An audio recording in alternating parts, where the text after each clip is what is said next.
Good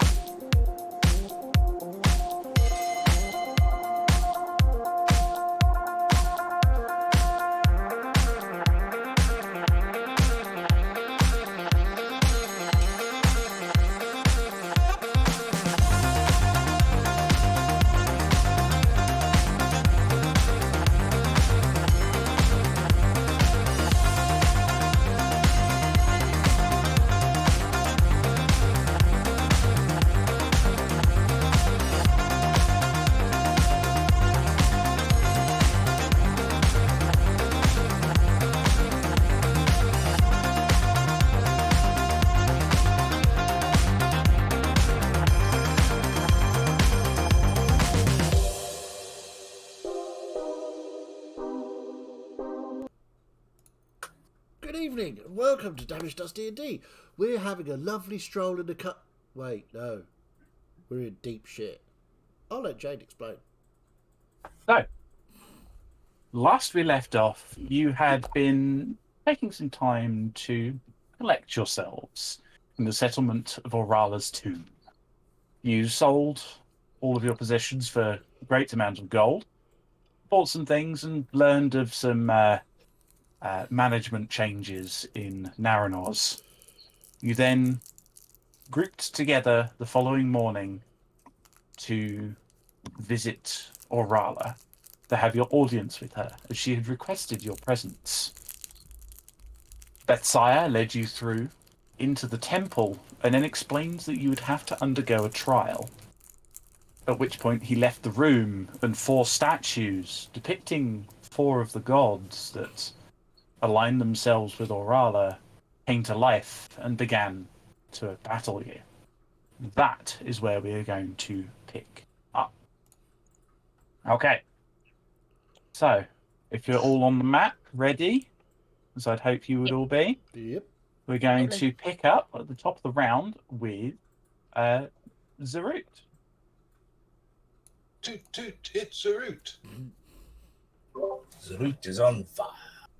Yes. Right, so where was I? I thought you had a ring for that. As a reminder, you are concentrating on Poe and have tentacles out. Yeah. Quarantine has just been knocked down by a spray of venom that blasted through her and Klein.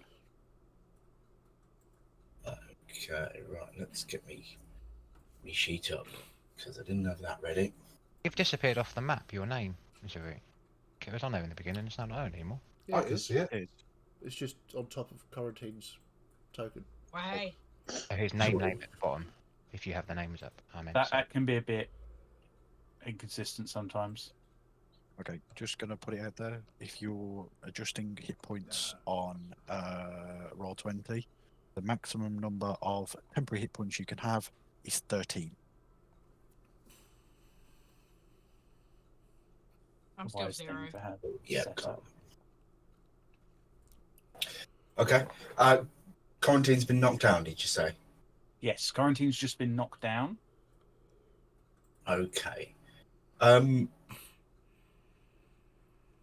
I want to just give her a hand up, but I presume that'll be an action. No, I'm unconscious. You're knocked unconscious. Oh, I can't do much about that then. I am in the process of passing through the gates of hell, because it's not going to be the pearly gates. Oh, you wouldn't want to go to Hell's, not in this world. Okay, it's not really a good place to go. I'll just sort of stand like in front of a body because I'm already focused on the dragon fella. Okay. So I'll just, even though there's That's obviously fine. enemies in every direction, but Baby bear. yeah, and I will just sort of poke around Kirkin and fire a couple of Eldritch blasts. Okay, roll the attacks for me. You're literally using it as a meat shield. Yeah. Hope you don't mind. You I are don't made think of I have one meat. choice in the matter. You are made of meat. Excuse you, I'm made of sentient meat, the same as the rest of you. At least the Bethsire statue was attempting to make barbecue beef last time. That's a great description of people. Sentient meat. Quick question. My revolver with my Eldritch Barrage in particular, Yeah. it basically just says you make attacks, which means at different creatures, but it doesn't really give like a cone or anything that I've got to fire at them from within. They just all have to be in range. So I can fire at 4 people in 4 different directions. You basically go bang, bang, bang, bang. Let's kind do of that then. Vibe. So okay. Angelina Jolie wanted star. So you're using a barrage where X is 4. Yeah, Okay. that's all Time my to do some characters. algebra. Okay. So, I believe you need to make an attack against each target. Okay, so I'll start with Bethsire 1, and I'll go round to my left anti-clockwise. Okay. So first, Bethfire, Azir, etc. First shot is 15. Okay. The shot just glances off of the golden construction of the statue. It's a miss, I'm afraid. And then I'll carry on spinning round to Yeah. left. That one's a 25. That definitely hits. The damage on that is normal damage plus a d10. Yeah, so it's basically 2d10, I think, plus your your charisma. 2d10 plus. Okay, let's roll that. 21 points Okay. there. As the blast hits it, the amethyst in its eyes just sparks with lightning, and you hear the voice call out, "Spread your wings, glide across the world." Continue. Don't have wings. Rubbish. 11. Shirin, no, glances off the scales. And then 22 on the 22 turn. does. You'd have advantage on the shot against Quiche. We'll try that. Same, 22. 20. Okay, that still hits. Okay, and we'll roll 2d10. I should stick that as a... This is Oh, that's good. Is 23 points of damage. 23. Very nice. A big shot blasts into the side of the turtle. Cool. And now my gun is finished. It Only- misfires. You have to repair it with the charge to fire again. That's okay. So then with me bonus action, I'm going to bring Tentacles up a little bit and they'll have an attack at Bethsire. Okay, roll the attack. That's 14. Nope. I don't know why I rolled damage. And then Poe is also going to see what you the air one. Yes, I believe that one is air. I think you randomized it. I did. Right, we'll bring Poe up. Although, yeah, Poe's flying, but that doesn't matter. And I know I've got you somewhere. Elemental Slam, there you are. So, 2 attacks. 21 on the first, and 21 hits. natural 1 on the second, The second one swings wide. for a total of 10 damage. Well, damage is damage. I will say the Bethsire statue, the glow in the gems on its body and its eyes are starting to kind of flicker and fade a little. If only I'd hit more than 50% of my attacks. Alas, you've got burn your luck there, I think. What was it? Seven attack rolls and 3 hits. Oof. But that's my go. That is your turn. Okay, Klein, you are up with me preparing. Yep. So I'm in front of Snakey Snake. Yep. And Klein is Just going to try something out because, as far as I'm aware, I've been fighting this one the whole time. And Yes, you said you have. the piercing damage from my trident wasn't doing much, didn't you? Yeah, the physical damage that you were able to deal was kind of deflected somewhat by its scales. Yeah. And the physical damage. So it's not going to do much. Anyway, it will have to make a dexterity saving throw for my bonus Okay. action. Start with that. Dexterity, 22. Passes, but still takes half damage, which is 1 point. I roll so shit with that every time, don't I? 1 point lightning damage. Damage is damage. Klein doesn't know this, so he's going to do it. So the trident will be quickly put away, and he'll bring out his +1 great axe. Okay. And give that a hit. Just to see if it does any different. Roll the attacks. Natural 20 to start off the night. That Nice. definitely hits. Wow. Roll the damage. Different dice to what I normally roll. Come on, where are you? Where are you? There. And that's max damage as well. Oh my god! So 32 points of damage. Okay. You swing the axe in and get a heavy blow on the serpent, but you watch as the cut kind of ripples through the scales and is slightly mitigated. You get the sense that it wasn't fully felt. Yeah, no. I knew that was going to happen, but Clyde didn't, so... Experimentation. He'll do that again, anyway. He'll give it another go just in case. Okay. Fucking hell, another natural 20. Blimey. Roll the damage. Nice. That's good. Klein is angry. So 24 points of damage that time. Oof. Okay, respectable. As you kind of hit it, you see that you're starting to make a little bit of progress, and you see the light in the emeralds begin to kind of fade and flicker. Yeah. What I'm gonna do as well, hoping that obviously from those big hits, concentration is still on me. I'm gonna try and move her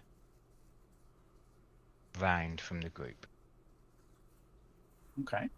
going round and like Klein being big, sexy, and fierce towards her. I mean, it would turn Quarantine's head, assuming she wasn't unconscious on the floor. Yeah, I think the only shame there for Klein was that Quarantine was knocked out and not able to see the two massive hits he just got. And yeah, that'll be my go. Everything from Klein. Okay, I'm up with Eyeless preparing. So, what is Shashirin going to do? First, I need to roll this. Come on, Ed. No. Forgot about that. So, she's going to... Yeah, after those hits, she's going to follow you. Follow you around, kind of turning this large, wide hood glows with these runes as she kind of snaps forward to try and bite you a couple more times. So that's atrocious. That is a 9 to hit you, Klein. No, that misses. Okay. And a 20 to hit you. The Yeah, second that attack. hits. That hits. Okay, that is... Okay, cool. 3. So, you take 10 points of piercing damage, reduced to 5 if you're raging. Yep. And 5 points of poison damage. I need you to make Constitution saving throw for me, please. Do that. Sorry, 2 seconds.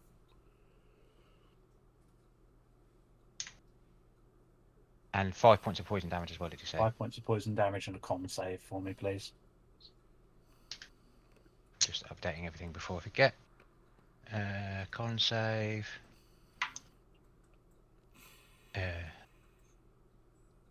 is 14. 14. 12. 12. Yeah. Blimey. Okay. Bad math. You are poisoned until the end of your next turn. As you feel this kind of. At first, it doesn't feel like anything, but then it begins to glow, and you feel your body seize a little as the poison takes hold. A poisoned thing? I believe so. I'll find it and put And it on. that is Sheeran's turn. So, Eyeless, you are up with quarantine preparing. Okay, I'm not too happy about people bunching up, so I'm going to move to there. And then what I will do is everybody will feel sort of a pulse, and you'll just see the little motes of moonlight coalesce around Aldris, Perkin, Balkin, Quarantine, Klein, and Zarut, and you all regain 13 hit points as Idas casts Mass Healing Word. Nice. Nice one. Thank Very you. nice, and it is maximised because of your Beacon of Hope. Yes.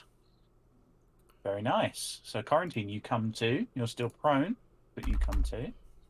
And you'll just see him pluck one final mote and fling it at Shishirin and cast Moon Mote or Sacred Fail. Sacred fail. Okay. That is a dex save from Shishirin, please. Dexterity save. That is for Shirin. That is a 20. Okay, so yeah, that passes. Despite being made of gold, this serpent is very quick to move as the column of moonlight strikes the ground. Anything else, Silas? No, that's me, John. Okay, quarantine. You are up with me preparing. Son of a bitch, that hurt. She's gonna get up. And then move half her actually 15, yep. I'm gonna just move to there instead, so I'm like sort of in the middle. Okay. And go. Didn't like that. Don't want that to happen again. And she is going to twin level 3 chromatic orb, one at Shishirin and one at Ethsire. Okay, roll the They're attack. they're for the me. ones that hurt her. Yes. Okay. Right, so the first one at Shishirin, Okay, roll the attack. 28. That hits.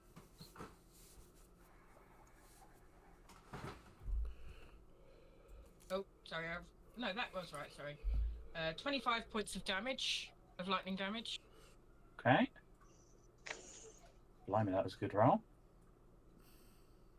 At first I thought I'd rolled for a lightning bolt instead of, but yeah.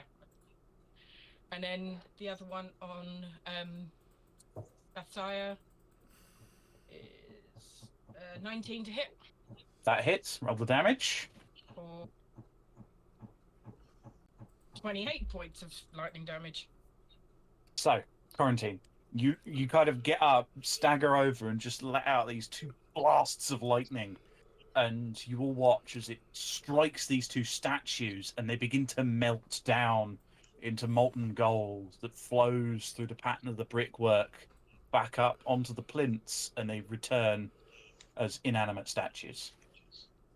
You've just defeated two of them in one go. Nice. I mean, She was a bit pissed off. I bet I don't quite say it like that when I've just done 50 odd damage to one of them. I think you only did half that, but I mean, the thought was there. Semantics. Yeah. Okay. That was a very good turn there. Anything else, quarantine? And then I'm going to move back, do my moving of 10 feet thing. Getting far away from as much as I can. Okay, that's the end of your turn. Bethsire is down. Balkin is up with Kirkin preparing. Okay, so Balkan's still got Quiche restrained in it, hasn't he? Yeah, he's got Quiche Lorraine. So, oh fuck, I haven't. Yes, I'll take control of him, but for some reason my brain won't open up his character sheet. Maybe you should try using your mouse instead of your psychic powers. It's worth a try. Sorry.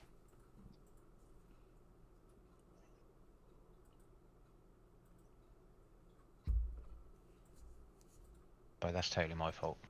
Not prepared.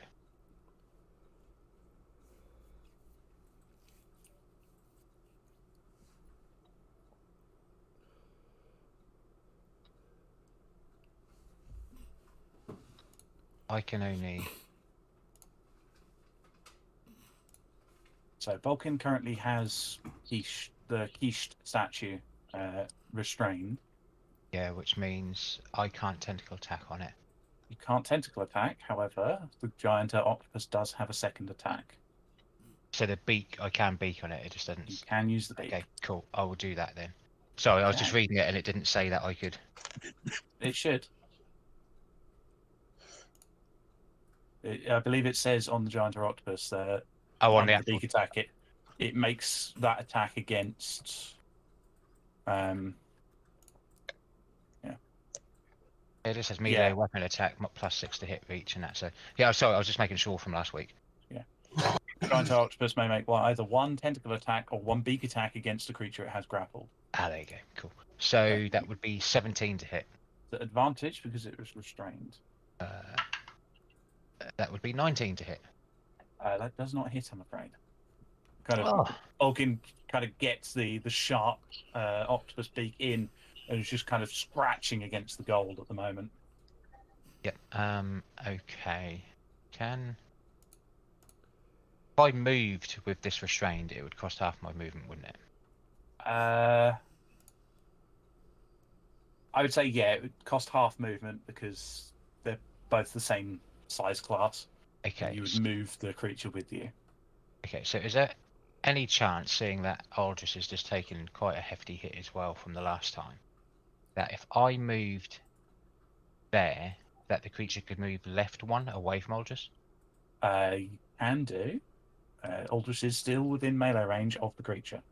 That's fine. I'll do that just to obviously just try and move it around a little bit. Okay. Yeah, and that's Balkan's go, thank you. So, yeah. Okay, cool. Kirkin, you are up with me preparing. See, I have no idea what to do now because my target is dead. 2 more targets in the room. Yeah, but neither of them are vulnerable to cold, which is what I was aiming for. The dragon wasn't necessarily vulnerable to cold. It just took the full damage. It was fire-based, therefore it was invulnerable to cold. That is my logic, and I'm sticking with it. Okay. Well, flying types are typically weak to ice type attacks. So, That sounds like something from Pokemon. That It is is. a Pokemon.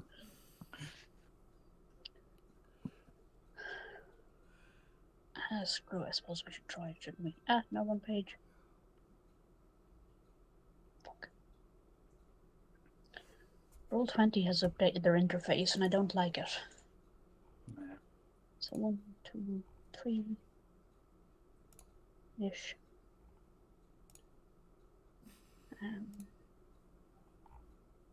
Nope, one.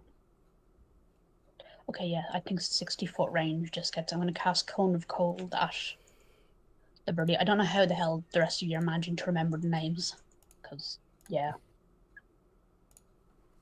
To be fair, they Written are down. You can definitely reach out with the cone of cold. Okay, so what do I need to roll for that? It's a Con 15 save. Constitution 15. Yes. That is an 18. Okay, so it'll take half damage. Take half damage. Okay.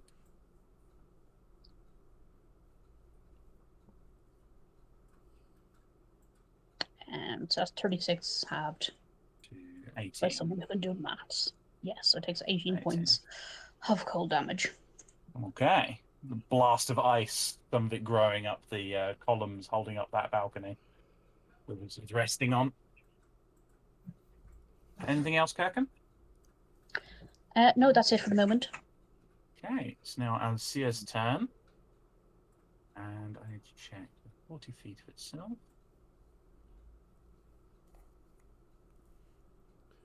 yes.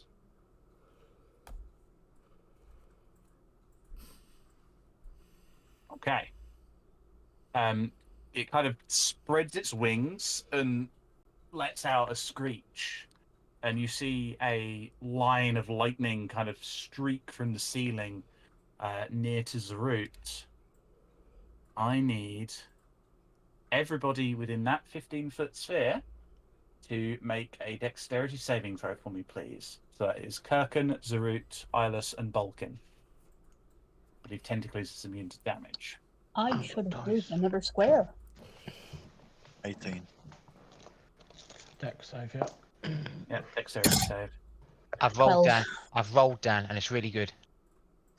I've already rolled. I'm assuming this is yes, but with my improved focus, dragon touched focus, I can give advantage to a creature within range. That includes myself. I believe so, unless it specifies another creature, which I don't believe it does. Says when a creature. So it's the metallic one, isn't it? Yes. Yeah. So yeah, you can see yourself. So yep, that counts. Oh, that's good. You're reflected in the shiny golden statues. Roll that. 17. Okay. So Kirkin, 12. 12. That is a failure. Zarut, 17. that is a success. Ilus, 18. success. And Balkin, 6. that is a failure. So, I didn't save my roll. Oh, well. Oh no, there it was. So, Kirkin and Balkin both take 29 points of lightning damage. Ilus and Zarut, you both take 14. They'll need concentration saving throws from Ilus and Zarut. Con save. 11. And 8. 11. You're fine. Unfortunately, Zarut, that I believe that is a failure. I rolled a pair of 6s. Oh no. Good job. The second time I get to use that with advantage, I fail. Hypo. I'll just pop him off the corner. Oh, I'll grab him. Wee. So, last that goes perf. Ilus, you are fine with the 11, just about. Okay. Was that 29, did you say? Sorry. Yes, 29 points of lightning Cool. damage. Okay.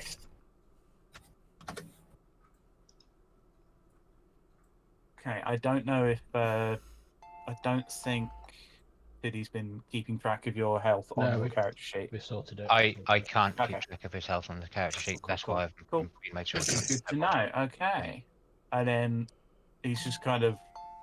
You watch the kind of the intense glow kind of fade back down to the normal glow as he kind of remains standing there, kind of regal, looking down on you all. Aldris, you are up with Lack preparing. Give me 1 second. Yep. 1. That right, I'm ready. Thank you, Cool. James, for the countdown. That's right. Okay, so Aldris is just going to reach down to his belt and pull the skulls of Remy and the nameless orc captain. He did have a name, but you didn't ask for it. It's not that important. Right, lads, time to be useful. I just sort of squeeze them. A little tiny golden skulls. The images, very images of the two captains in life, which with their mouths open and screaming, just surround me as I cast as a bonus action, Spirit Shroud. Spirit Shroud, very nice. Is that concentration? It is concentration. I will put a little concentration thing on me as soon as I find it. I know what it looks like. There it is. Right. Okay. I'm within poking range, and Yep. I will. You still have advantage because it's restrained. I will booming blade Okay. with advantage. That's a 19, so a natural 19, which crits because Hexblade's curse. You've got your Hexblade's curse on. Very have. nice. Oh, that's going to be a nasty crit. So that's a crit. So, Booming Blade does a weapon Can I just damage. ask? You might have said it, Yeah. but which damage type do you choose for Spirit Shroud? Oh, Spirit Shroud is necrotic because it's the souls of these dead Necrotic. captains that are surrounding me. Okay. Okay, so Rapier of Ridge is 1d8 plus 6, so that's that first one. That's a 7, so that's 14 plus 6 is 20. Plus there's Very 1d8 nice. of Thunder, which is a 5, so that's double to 10 thunder damage. So that's, where'd I go to? Shit, 30. And the Spirit Shroud is 1d8 of Necrotic, which is another 5, so that's another 10.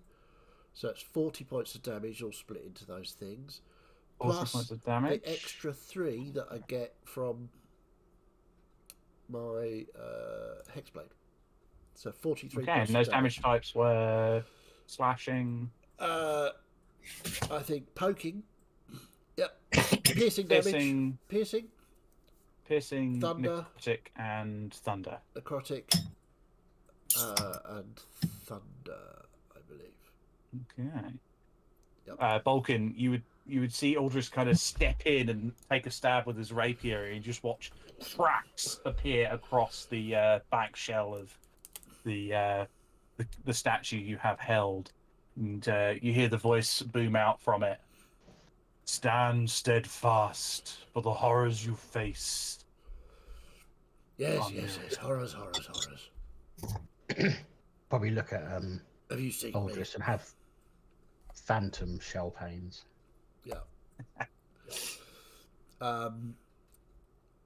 Yeah, obviously it's shrouded in booming energy as well, so if it does move, Yes.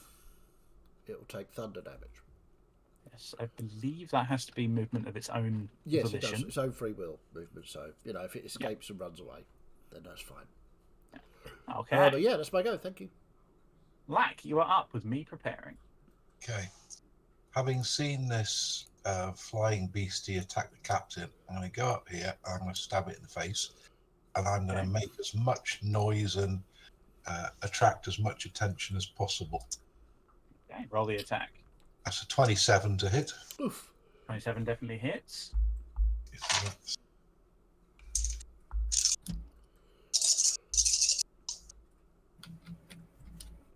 Get through the hole. That is 3, 7. No, that's 6, 11, 12, 17 points of piercing damage and 6 points of necrotic damage. Woof. It's starting to look very rough. The kind of lights flickering and fading. Then I'm going to hit it with my rapier. Okay, roll the attack. That's 24 to hit. That definitely hits. Roll the damage for me. And that is just, It's probably the most noise we've ever heard out of Lack. yeah, 6 points of piercing damage. And then I'm going to fly, making sure I've got its attention, I'm going to fly over here. Before you do that, as you strike the albatross statue, you watch it kind of begin to collapse and fall into molten gold and drain away like the other two statues. Okay, I won't try and draw it away from the captain then. In that case, I'll use the rest of my, where was it there? 5, 10, 15, 20, 25, 30, 35, 40, heading over this way. Okay. Very nice. Is that your turn, like? Yep, that's me. Okay. Just the lone sentinel on his own now. East. Oh dear. So, what's East gonna do?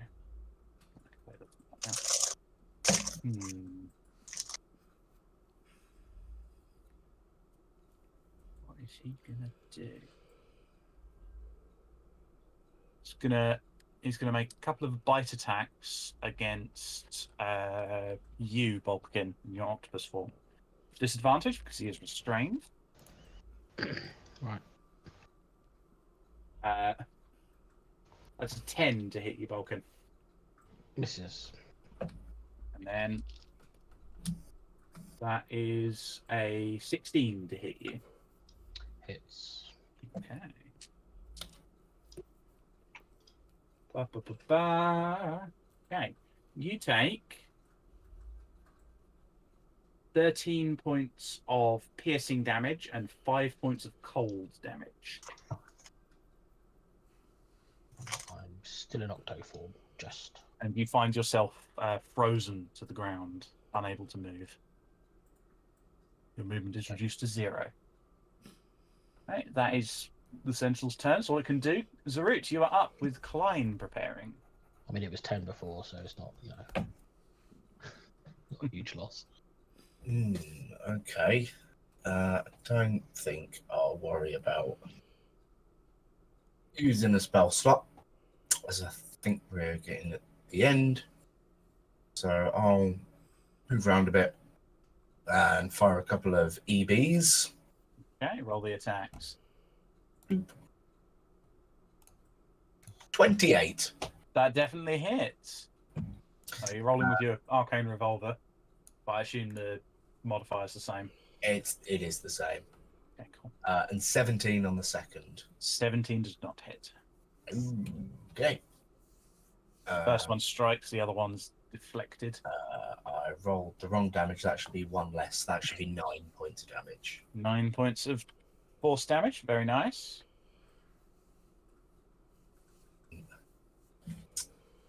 Okay, that's me. Tentacles will have a wander over and have an attack as well. That's also 17 to hit. Does not hit, but Tentacles does cold damage, doesn't it? Yes. Yeah. Good to Is know. it immune? You have to find out. I don't know. Okay. Anything else, Zurit? Nope. Okay. Klein, you are up with Eyeless preparing. Yep. Eyeless, you're 10 foot in the air, aren't you? No. Oh, damn it. I thought you were doing a hover thing. Okay. Well, I can still make it there. Yep. Do it. And Remember that you are poisoned. yes. So I will. What will I do? Bonus action, dexterity save, please. Okay. I suspect that the slow-moving turtle is going to be very dexterous. It's restrained, it has disadvantage as well.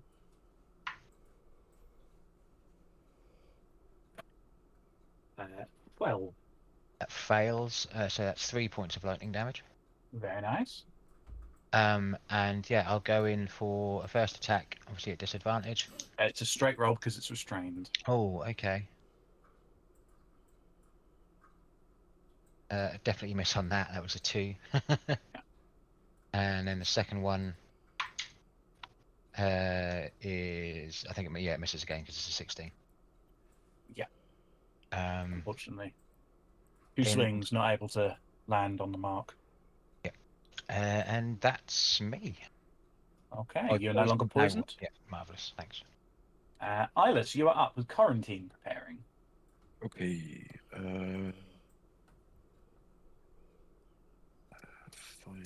10, 15, 20, 25 to there. I'm going to drop another mass healing word. So, Aldrich, Klein, Black, Kirken, Quarantine, and Balkin all gain 9 hit points back. Lovely. And I'm Very going to nice. mob a moon mote at Keisht again, so dex save for Dex, so the dex is Sorry, did you say I get 9 hit points back? yes. Thank you. that's a 4 on the dex save. Okay, so he takes the 2d8 radiant damage. I'll take that as double 6s. So 12 points of radiant damage. Very nice. You see the light in the sapphires begin to flicker and fade. Take it I get 13 temp HP back for finishing in your area last time. It's Not rolls, I necessarily. believe. You get 8. Oh, yeah, but, I also get 8. oh, that's the Hexblade's curse, isn't Yep. Yeah. That's still up. it? I'll sit there and it's like, what is that symbol? But yeah. Okay. Is that everything from you, Iris? Yep. Okay. Quarantine, you are up with Vulcan preparing. Okay, well now it's a little less dangerous around. I'm going to maneuver a little bit closer. Can I see Quiche Lorraine from where I am? Let's have a look. I'd say so. It's quite a large statue, and Vulcan's kind of carefully maneuvering it around. So Okay. I'd say you can, just about. I'm just going to throw a first level chromatic orb enlightening at it. Okay, roll the attack.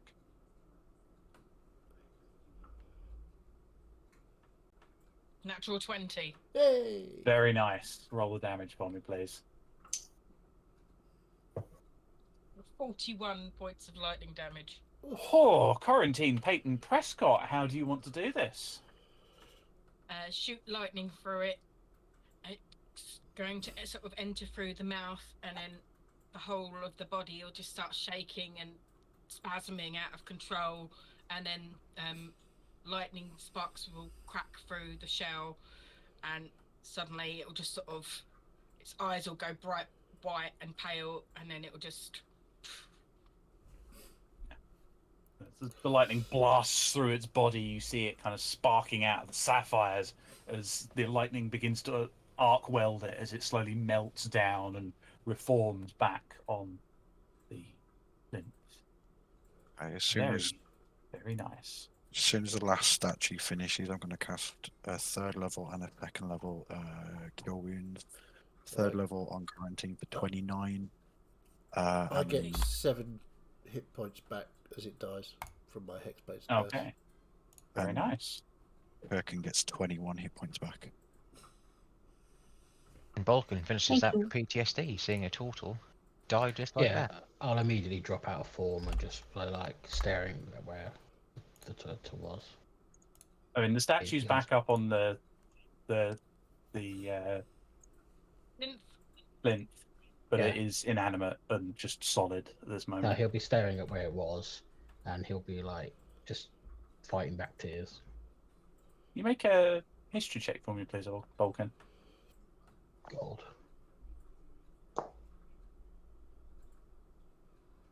History. -1. 2. Okay, good to know. Yeah, You just- So So you we'll, drop out of initiative.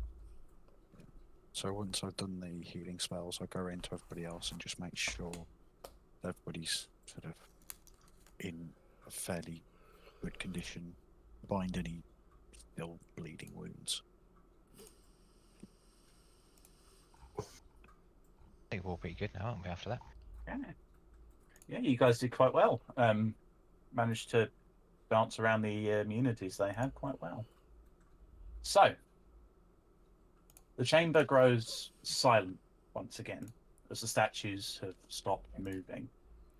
The doors rumble open, and you see Bethsaida step out and look down at you over the balcony. Very good.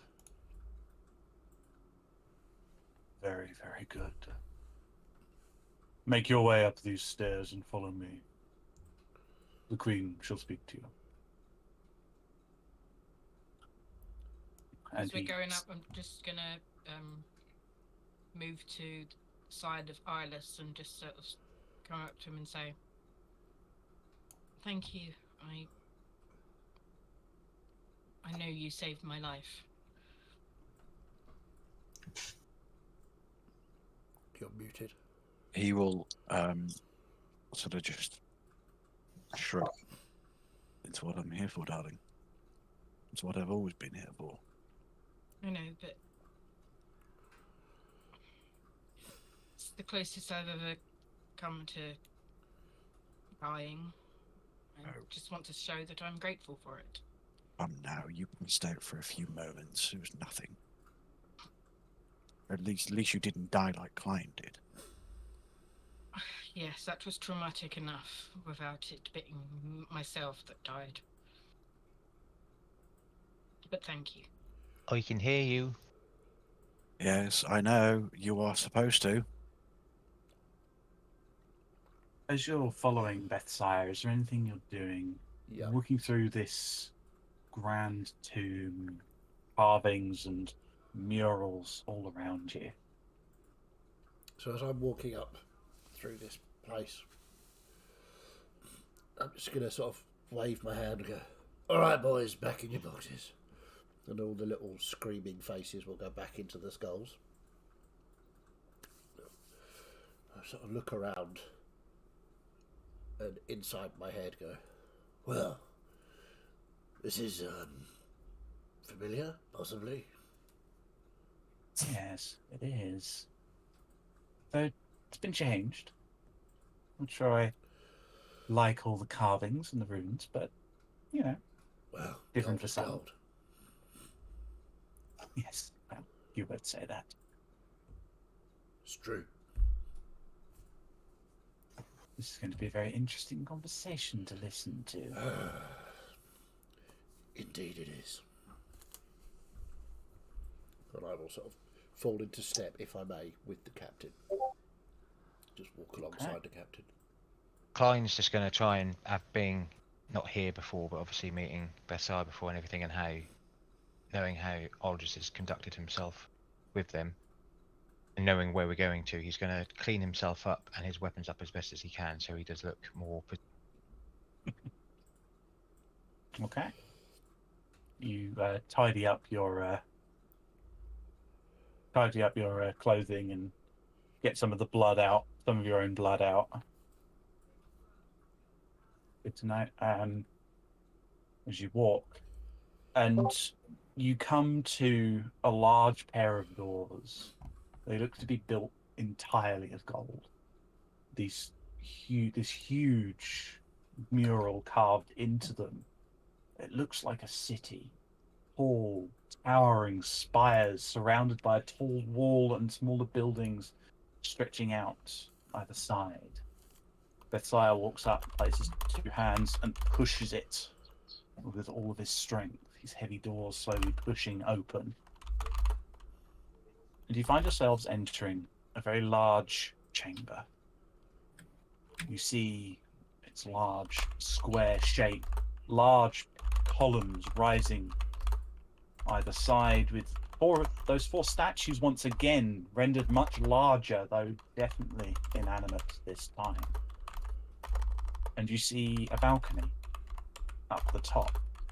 And you see a figure stood on that balcony. She appears elven, though everything about her seems to be aglow. At first, you think it's the clothes that she's wearing, but you realise her skin is a metallic gold. Hair long, blonde, waving, kind of melding into the dress that she is wearing. A large, ornate crown sitting above her head, framed by two pointed elven ears. She looks down at you all as you enter. I'll post the reference for her. As soon as we stop walking, Klein kneels. Damn. She stands there with her hands interlocked, looking down at you all. Sharing just for the reference for the stream. Iris will sketch a very elegant court bow. He's willing to pay respect, but he kneels to only one being. She kind of nods to you. Kind of appreciation of the respect. Bethsire kind of stops motions for you to remain where you're standing, continues walking, going up the stairs to stand by her, a little bit behind, kind of in the way that a guard would. I will raise my eyes to Orala. Make a history check at advantage. Okay. Didn't even get to finish what I was going to do. Ooh. 19 plus. I've rolled 2 19s on that dice tonight. That's amazing. History. Oh, 24. Nice. For a brief flash, you see a throne room. The same figure stood before you, though skin not made of gold, just pale and slightly rosy with life, decorated and talking to a large crowd before you're brought back out of it to see the figure in gold stood before you. I will floridly bow. My queen, it is good to She see you smiles. once more. You are looking more radiant than ever. Every time we meet, you look more and more yourself. Your compliments are well taken.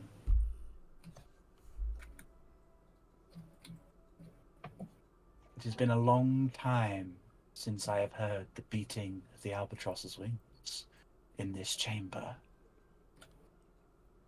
In fact, I believe the last was your predecessor, Captain.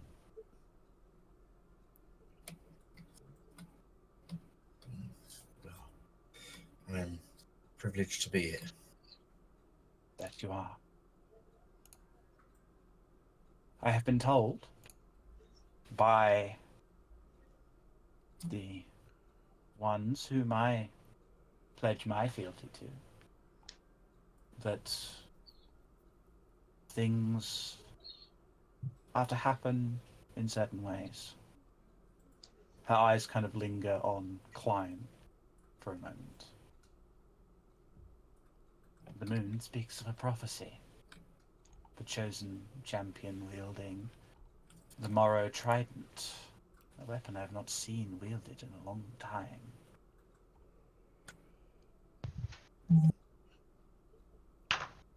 Oh, that's me.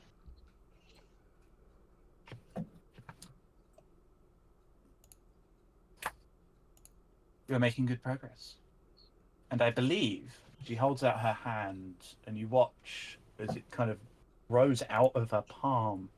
This small golden gemstone kind of spins. It looks very familiar to you, Clyde.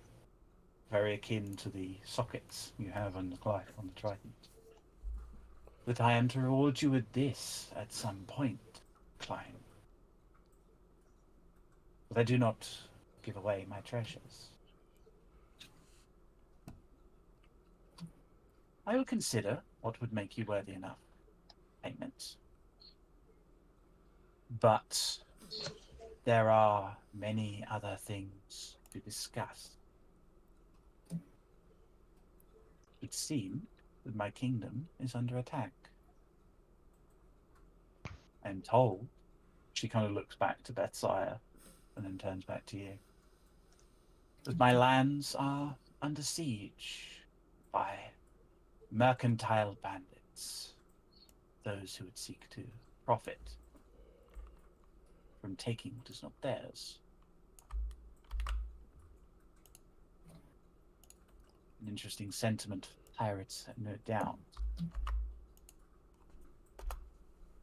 The intention of these blue blades, I am told, is not true. How would you attest, Captain Zuru?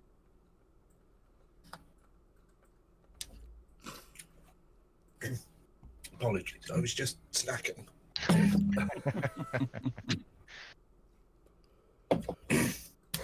The blue blades are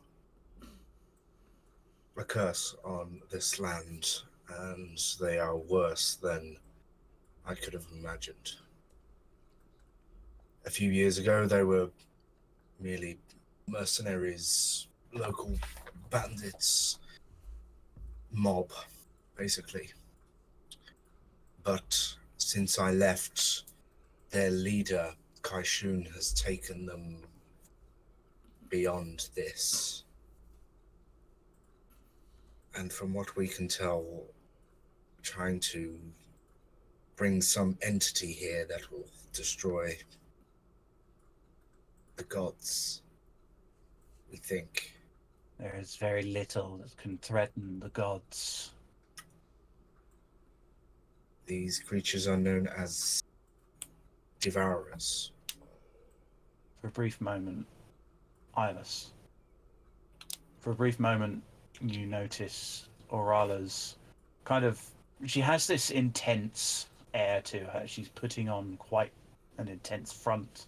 It's impossible to kind of drill into and divine her emotions. For a brief moment, at the mention of the word devourer, her facade breaks a little. You see a flash of fear across her face.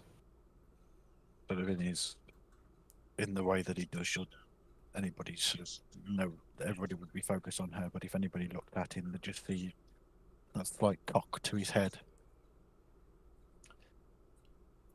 It is not a name to be spoken lightly, Captain. I appreciate that, but I am merely telling you what we know. I see. Do you think these blue blades are working for these devourers? They are certainly... We have certainly seen cases of small leech-like creatures that have taken possession of humanoids. Captain, there was that one blue blade ship transporting the crate with the jars. Yes. Elaborate. There were jars of these creatures, some larger than others, that were being transported via a ship that we intercepted and destroyed the creatures.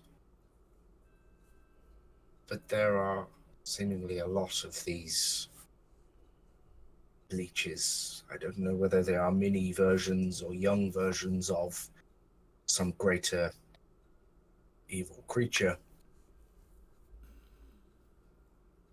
We have seen very small ones, and we've seen some bigger ones. And we found a prison at some point on a sunken island that Prison. we believe was used to contain one of these creatures.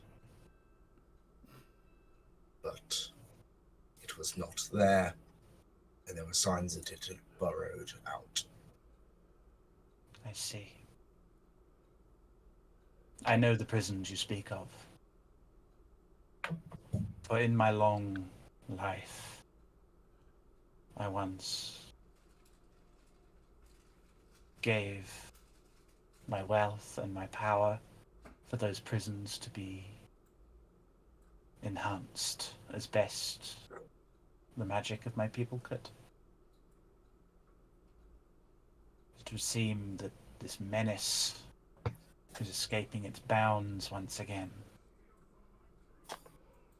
She closes her eyes for a moment, and a troubled kind of look crosses her brow for a moment. In fact, I sense that magic in this room. A circle of gold light appears around you, Eyeless. Why do you carry the blight upon you? It is mine to carry until I can see it safely to where it cannot be used again. I see. I was told by the mother that I would soon meet somebody that would take it beyond the bounds of our reality, so it could not be used because it cannot be destroyed.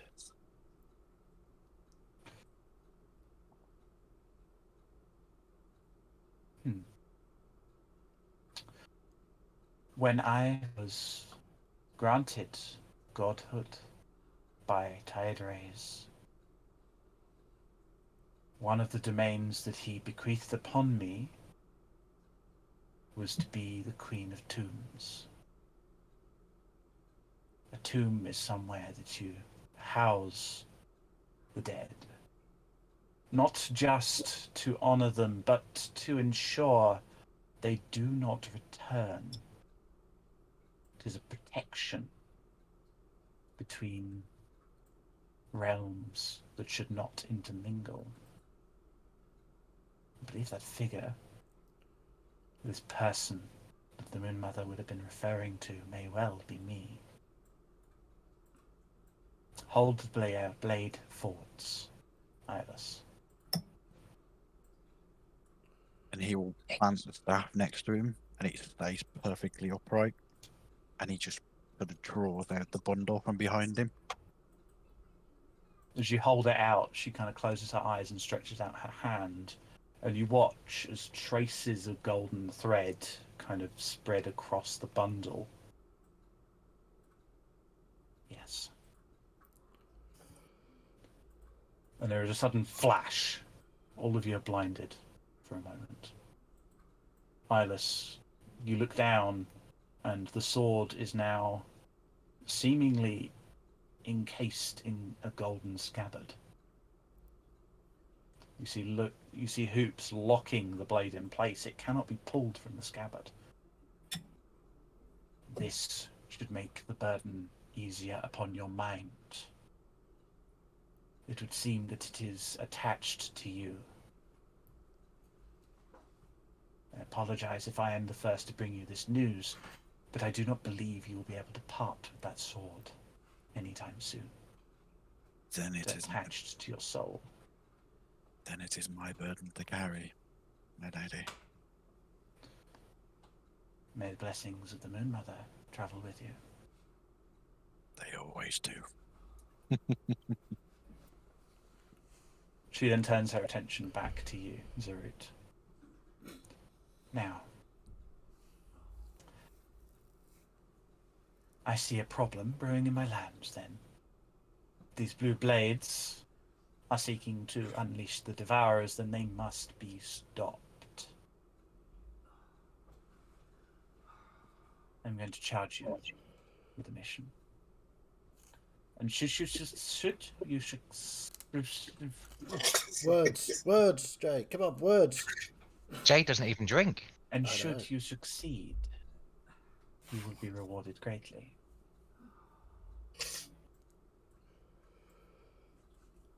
I want you to seek out where these blue blades are hiding. Annihilate them and ensure that the blight they intend to spread is not. That was our next mission. I can't hear you. Sorry. Our plan already when we were leaving here was to head south to seek out the leader, the Blue Blades, and eliminate him. Good. Well, perhaps this mission shall give you conviction to complete it I with haste. already have full conviction to kill that traitorous bastard, but Good. your blessing is welcome. She I need to check everybody's passive perceptions quickly. Mine's 21. 15. 21. Dang. Anybody with passive perception over 18, can you make a perception check for me, please? Yeah, I'll take that. I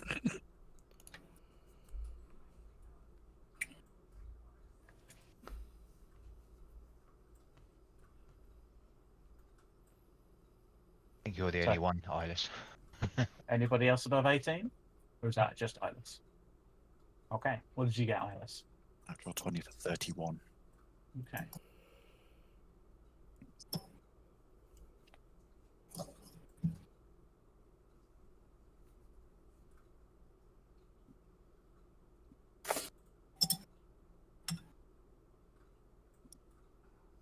Traitors are not to be taken lightly.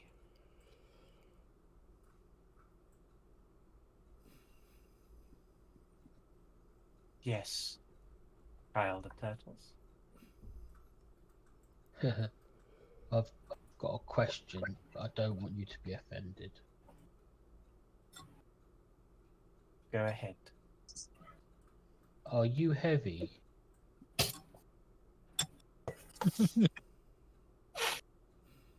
She takes a brief moment. You see sparkles in her fingers. You watch as she begins to kind of lift up into the air. Her legs kind of going limp a little, as though she's floating. I am as light as I need to be. Okay. Thank you. She smiles at you and it feels warm, friendly. I'll still do that sort of look over my shoulder, like, pocket, shut the fuck up. I'll just smile at Zuru. Now, I believe my mission has been charged with you. Forgive me for being forward, but would you have anything to give us or to guide us on our journey? This is extremely important, and any help you could bestow upon us, even temporarily, would be welcome. I can grant you a blessing.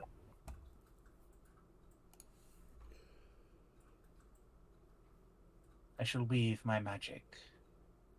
You will find your blessing upon your ship. You're most gracious, thank you. That's DM speak for, I need to think of that. Yeah. Now, are there any other topics you wish to discuss? Just one, my queen. Yes, my I favorite. have recently recovered some memories from times beneath the waves, so to speak. It has come to my attention that something is missing. One Ahanamura appears to be missing. Ahanra, perhaps? Where are you going? Or are you talking about her partner? I'm talking about her partner. Ahanra herself has That's Hanamura. That's the name you're looking for there. Hanamura. Hanamura. Hanamura, okay. Yeah. Ahanra herself has asked me to locate said missing Sphinx. So, with your blessing, Your Majesty. I suspect your dreams have been misleading you, Aldris. Hanamura is safe, though grieving, within this temple. Ah, might I? The Ahanra you visit? speak of was lost thousands of years ago. I see. Not. You hear a voice in the back of your head, Aldris. What's she talking of? I am still here. Your Majesty, would it be possible for me to go and meet with Hanamura? Just to calm my fevered brain. As you know, my memories are not what they were. Perhaps it is something reaching out in a dream that you have blessed me with. I would not. I can speak with Kanamura, but she has been silent for years. Her grief has been overwhelming. I understand, Your Majesty, but I would like to visit, if I may. Not now. Perhaps when we have Why? killed these blue blade types that worry you so. Perhaps. Why do the matters of sphinxes interest you, Aldris? I'm sorry, what was the question? Why do the matters of sphinxes interest That's you? an excellent question. You hear the voice in the back of your head, Aldris. She's hiding something. Push. In my head. Yes, I know. Press. I believe, Your Majesty, you,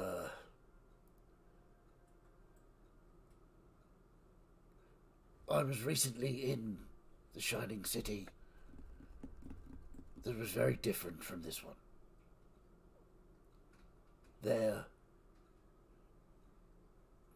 Ahanra asked me to find Kanamura for her. She seemed bereft and in need of aid.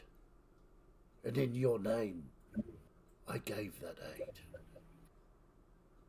So I would very much like to visit Kanamura, Your We Majesty. do not know how you have been walking the afterlife, Aldris. Ahanra is dead. He was not walking the afterlife. We entered the undertow. I will just look across at Ilas, glaring at him. Doesn't care. Your Majesty, young Ilas gets very easily confused. The sword, you see, confuses his brain. My memory is not what it was. That But- is clear. Ahanra definitely spoke to me, and all of us here. Now, whether we were in the undertow or somewhere else, I don't know. But, in the interests of fairness and justice, I really would like to see Kanamura. This is not a request, Your Majesty. And I will shimmer and change into the form that I once was, and everybody will see a different elf, one that looks a bit like Aldris, but really not very much like Aldris. And I will show you what that looks like.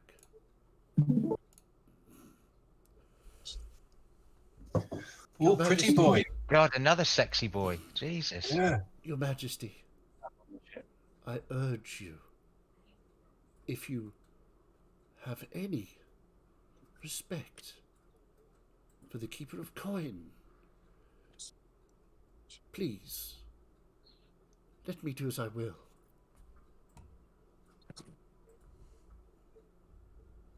All of you see the kind of controlled facade of Orala break as her face twists to furious anger. The temple begins to shake and rumble.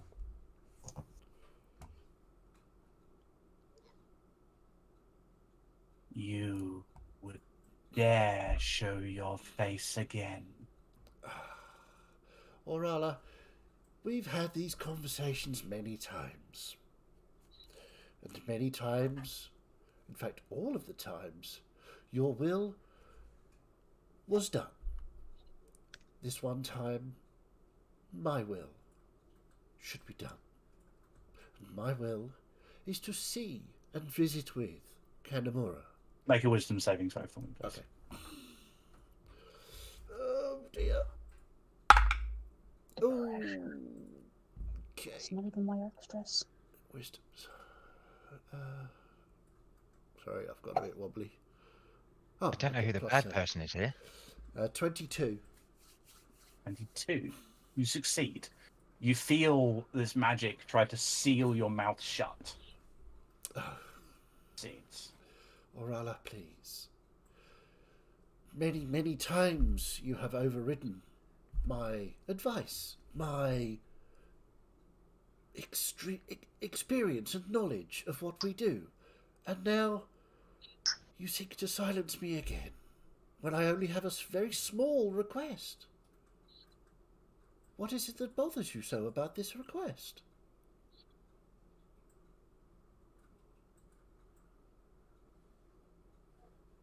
Anamura lives.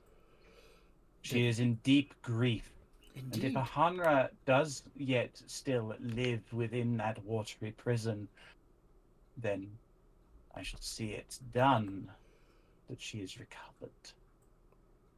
Then I urge you, Your Majesty, But if do you it swiftly. dare to speak over me and make demands of me again, Alderanis, you will understand perhaps why I had done to you what was done. Your Majesty, I asked only for this one thing. And yet again you prove your wisdom. I had perhaps hoped the undertow would teach you the lesson you so desperately needed to learn. And she kind of holds out a hand at you. I need you to make another wisdom save for me, please. Okay. Can I give advantage with my focus? If you Please wish. do. Yeah. Okay. The Queen of Gold seems very angry that's worse. at the moment. 14. She's attacking my crew. 14. Okay. A blast of gold hits you, and you are knocked back into Aldris.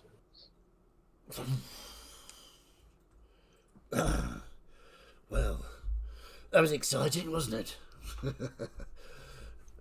Your Majesty, I am as ever your humble servant. Your gloriousness shall reign forever. Do not try to appease me. I'm sorry.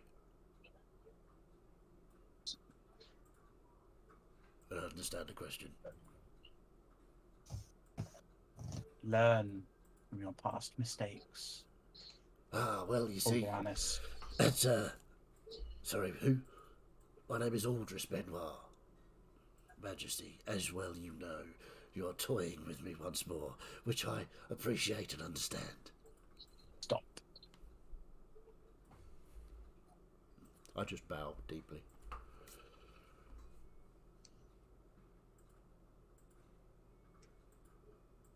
She looks at the rest of you, slightly deflated by the entire encounter. Fine. Does the name, DM question here, does the name Aldevarnis ring a bell with me or any of us?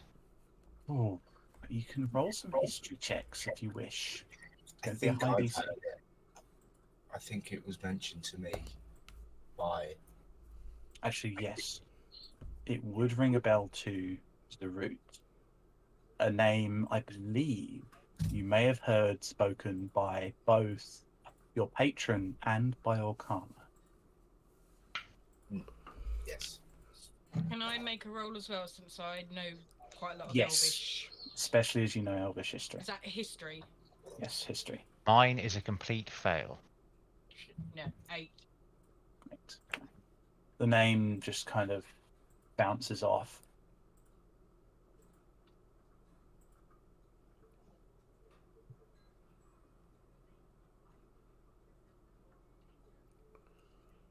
She looks back up at you all. Do not take my godliness for infallibility.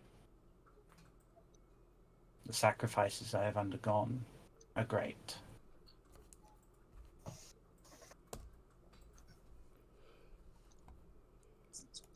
Are you taking any more questions now, Your Majesty? I have a question, Clyde. I think it's time we left. I think it is wise. Looking directly at her. Okay. Bido. Thank you for your time. She nods and, before you can say anything else, turns and walks deeper into the temple with a solemn, defeated look about her. What were you going to ask her, Clyde? I'll say when we're out of here, Balkin. It's fine. I was going to Yes, ask her why. let's get back to the ship. Okay. Betsire steps down the stairs to you all.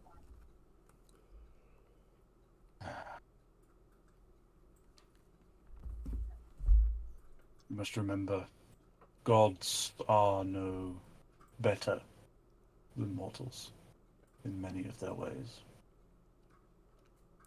We all have our Obviously, mistakes. apart from your good self and our It queen. would do you well to learn, Aldous. Learn what? I'm sorry, Lord. Come, I will lead you out of the temple. Very well. As you're leaving, Ilis, can you make one more perception check? Yeah, sure. Jesus, that's not much worse than last time. 29.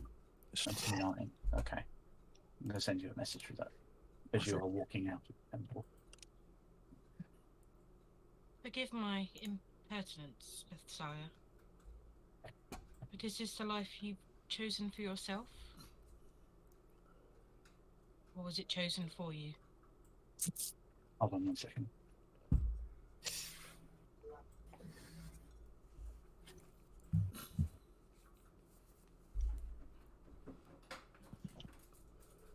I'm not gonna lie. I thought we were all gonna die there. Absolutely. Sorry, can you ask your question again there, please, Quarantine? Forgive my impertinence, Bethsaida, but is this the life you've chosen for yourself, or was it one chosen for you? I was sent by my kin to Bralakmir. I have siblings in the mountain cities and Brunkilt. I was an envoy to the trade prince, but quickly learned that the pirates held true power. Orala took a shine to me, my shining scales. But in answer to the actual question you asked, my free will is my own.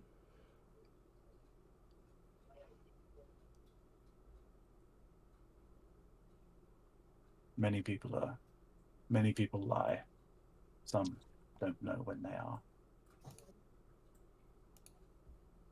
I think it's best that we focus on the problem with the Blue Blades before dealing with the grief of an ancient queen.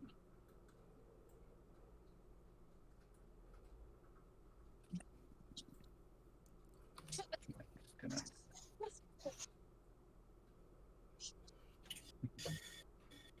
Right, well, back to the ship. Thank you, Bethsaida, for your hospitality. Indeed. I apologize that things did not go as smoothly as they could have. Alas, anyone can be temperamental. Well, Still, it is a bright and sunny day as you step outside the temple. He's talking, and there is much to be done. I suspect, and he's cut off as you all hear several loud explosions down from the docks.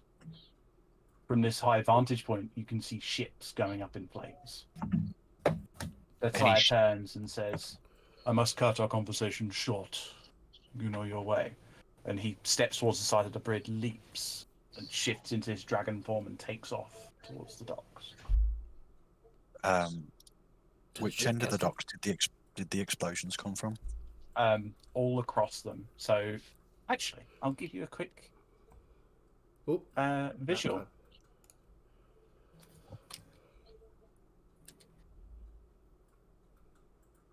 So, if you look on the Roll20, I spent far too much time on this.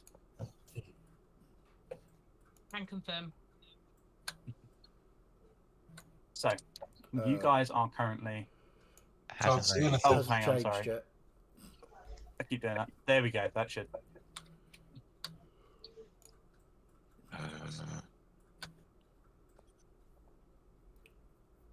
Cool.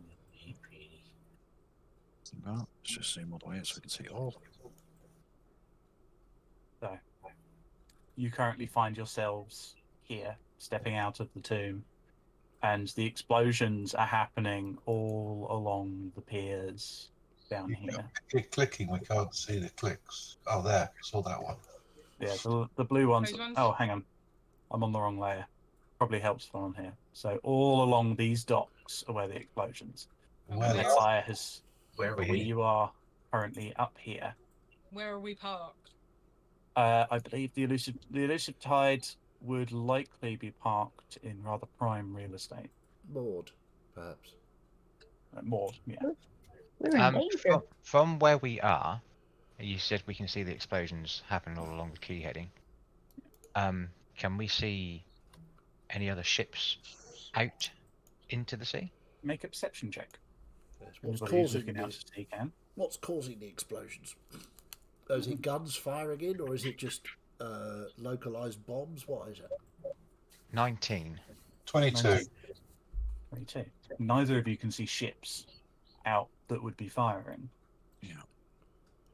In fact, you can't hear any. You don't remember hearing any cannon fire before the explosions went off. You can still see the elusive tide intact, so it seems there is a lot of activity on board. Now. I think it might be sabotage, Captain. Do you want me to fly back there and see what's going on? Investigate as quick as you can. And I will zoom as fast as my zoomness will allow to fly back to the elusive tide and see what's going on. Okay. So, Lack, you zip off, kind of flying over overhead. You see lots of figures kind of coming out of buildings, looking down, reacting to the sound. You see Beth Sire land on the key heading, kind of investigating. You arrive at the elusive tide, and you find the crew kind of all gathered, kind of weapons at the ready, looking out at the ship. So you notice that the elusive tide is higher than it should be. It's wet. What, sorry? Higher than it should be. It appears to be sat on top of a water spout, Okay. kind of a good 10 feet above the key. Murakkai protected us. I'll just fly down and find whoever's in charge and just report what is happening. You can see Beth Sire speaking to another, to a large brass dragonborn. I'm talking just about on the elusive tide. On the elusive tide, you see you see Proshka kind of looking around. She turns to you. Yeah. There are many of the ships exploded. We appeared to be in the air, and I think I saw some figures in the water. Underwater attacks, maybe. We have crew that can swim underwater. Maybe we should get some in there to investigate. Indeed. Where's the captain? Is he safe? He is coming. He's been in the palace. Good. And she kind of starts arranging some of the crew to kind of go down into the water and investigate. So, I'll fly out over the water and see if I can see any shapes in the water to try and direct them. make a perception check.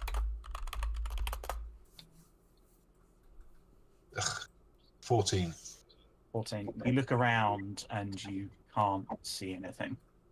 Okay.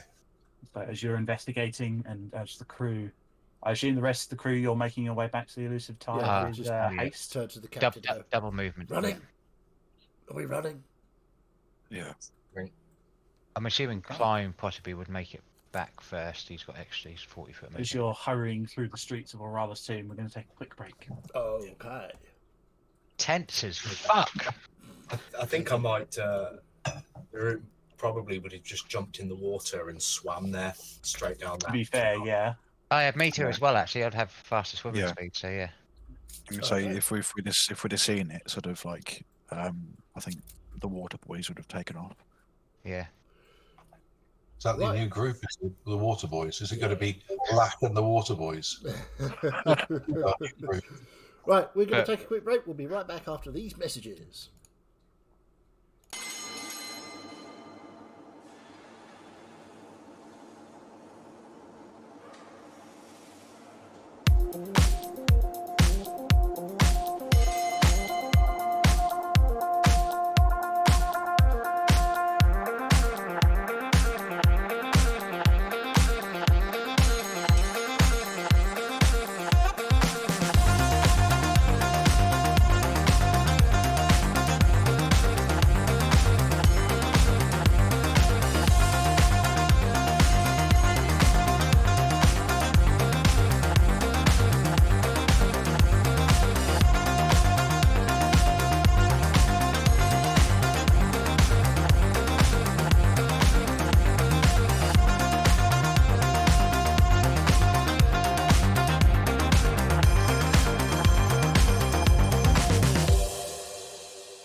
And welcome back. Everything went absolutely fine. I'm absolutely certain that conversation was just fine. Anyway, Jake, take it away. So, the rest of you are racing. So you're racing through the city. You're swimming through the canal. Some people are kind of like looking over into the canal, kind of bemused by people swimming, power swimming down it. But eventually, you all come to the docks. And as you approach, the elusive tide begins to settle back down to water level.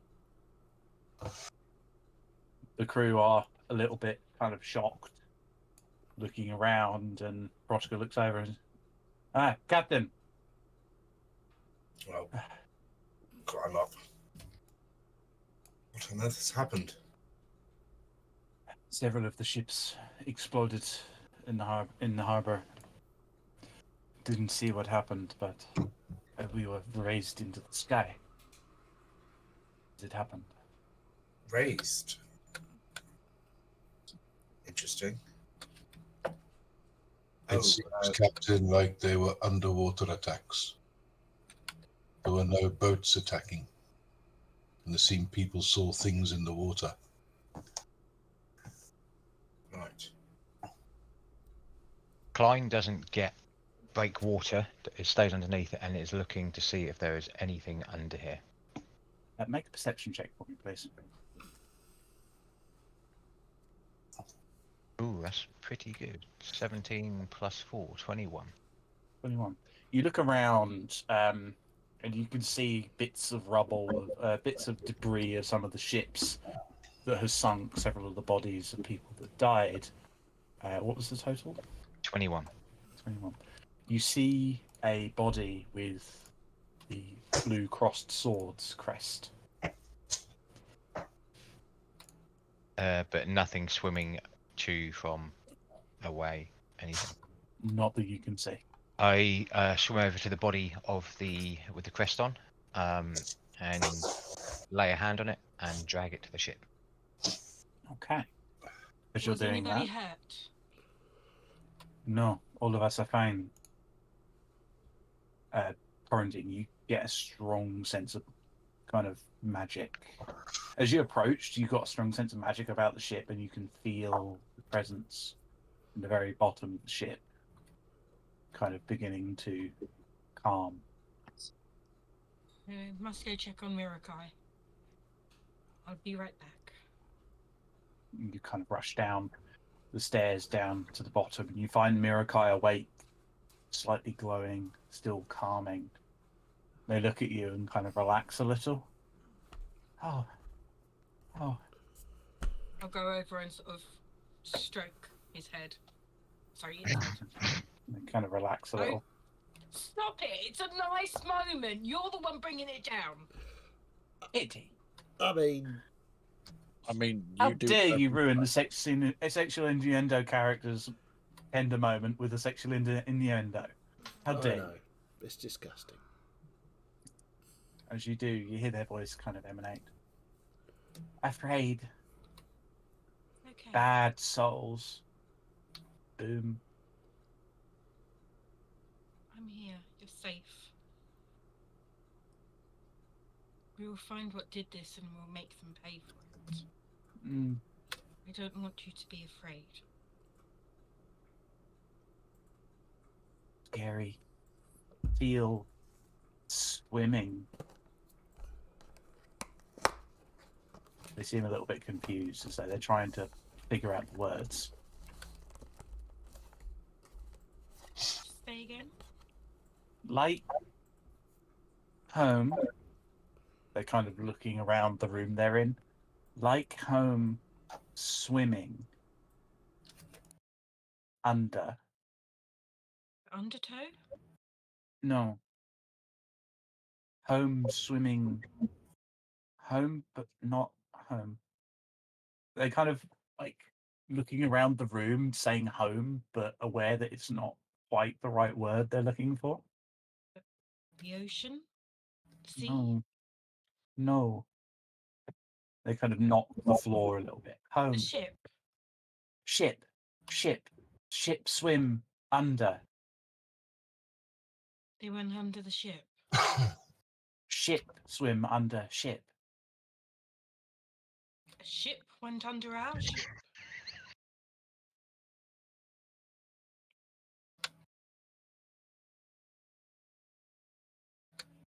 Okay. Thank you. I'm assuming this magic was yours. Yes. Keep home safe. You've done very well, Mirakai. Leg almost there. They try to stand and put all of their weight on their leg, but it's a little bit Hush now. You still need to rest. almost. They kind of come. Give him a little kiss on his snout. Appreciate kind of nuzzled into you a little bit. I need to go and speak to the captain, but I'll be back. Okay. As you're heading up, Ilas, you kind of check on the crew and then continue running down the docks. I know he wouldn't have run down the dock. He would literally just come up, seen that the ship and the crew seemed to be okay, then dived back down and gone across because that's quicker as a straight line. You quickly swim over and you find the wax is fine, but the wane has been kind of scuttled. You see the crew kind of gathered on the docks, and you see Hope performing a ritual.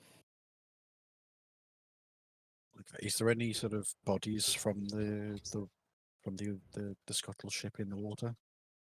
Can make a perception or an investigation check. Okay. That'll do. 22. 22. You see a couple with blue blade insignias, kind of their body parts kind of severed almost amongst the wreckage, Okay. but none of the crew of the ship. It somewhat mollifies his anger, but he still sort of bursts from the water. And the crews of the Wax and Wayne will basically just be sort of just swirls of silver around him. And his eyes are completely clouded over, pure silver, and it's just blazing white light from the corner of his eyes. As you kind of burst and kind of make your position, you see the ritual finish as Hope, you see, was resurrecting her brother Wish. And it kind of finishes and she looks over. Oh, it's good that you're here. We've rescued as many as we could. We don't know what happened to your ship. Our ship is fine. Do you have Good grace. many injured? We are tending to them as we speak. Do you need any additional assistance? It would be greatly appreciated. Okay, so Ilas will then sort of begin his usual triage, and he will take over triaging the injured, Okay. directing the crews to deal with the most, move the most wounded to one side for him to deal with directly, and those who are either walking wounded or are just a bit shell-shocked and will recover in time and don't need any additional assistance, he will direct them to move them away while he performs whatever he needs to do to save these people. So, as you're doing that, you see Hope kind of helping her brother aside, kind of tending to his wounds, having recently resurrected him. We'll hop back to the elusive tide. What the Klein rest would of you have doing? got to the ship and climbed it with this body in tow. Laid it down on the deck, like in front of the captain. And Klein would be predominantly looking around its head for if there is anything coming out after dealing with Blue Blade so many times, and these leeches seeming to be in there.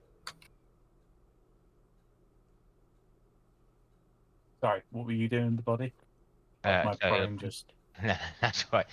We'll lay the body on the deck of the ship, into like front of the group, and we'll be looking to see if there looks like there's anything coming out of any orifices, as in leech like they have done in the past.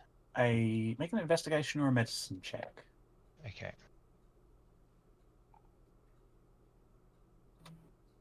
What are the rest of you up to whilst Klein's doing this? Fucking hell, another natural 20. Nice.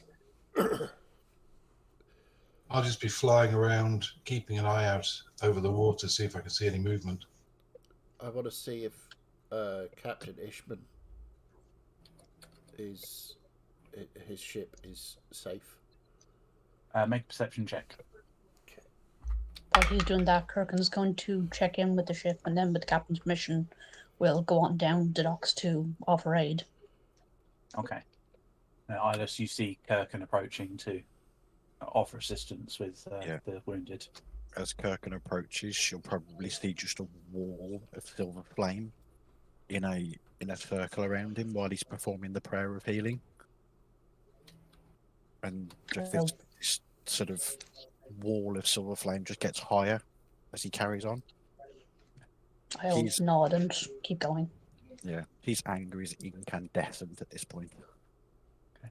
What was the perception check for looking for the gold hearts? 18. 18. You see the gold heart. It appears you can see some kind of debris floating around it, but the entire hull of the ship appears to be a metallic gold. Cool, so it looks Seems basically unharmed. undamaged. Cool. It looks undamaged, but it seems the entire ship turned to gold for a brief moment. That's fair. Okay. What Turned was to gold and hasn't sunk. Yep. Magic. Captain. I checked in on Mirakai, who was the one who saved our vessel. Yes, I presumed that, due to the odd circumstances of our ship's safety, give them my thank you when you speak to them next. They were scared because of ships that went underneath our ship. Ships went underneath. What on earth could have caused that? Or allowed that? We think that's technically called a boat, Captain. A boat. No, boats sit on top of the water. There must have been some sort of magic. We know that they've used their boats before as a suicide Yes. method. With the amount of bodies being dredged out of the water, doesn't seem so far-fetched that they do it again, but to try it a different way. Yes. It's hard to defend against something you can't see coming. Unless you happen to have a magical dragon on board. Yes, quite. Well, we are fortunate here. But we must be on our guard for when we travel next, because we are going into dangerous territory. Perhaps, Klein, we could strap you to the bottom of the ship as a lookout. That is exactly what I was thinking, Captain. And it literally was. Oh, dear. 21 on that investigation medicine.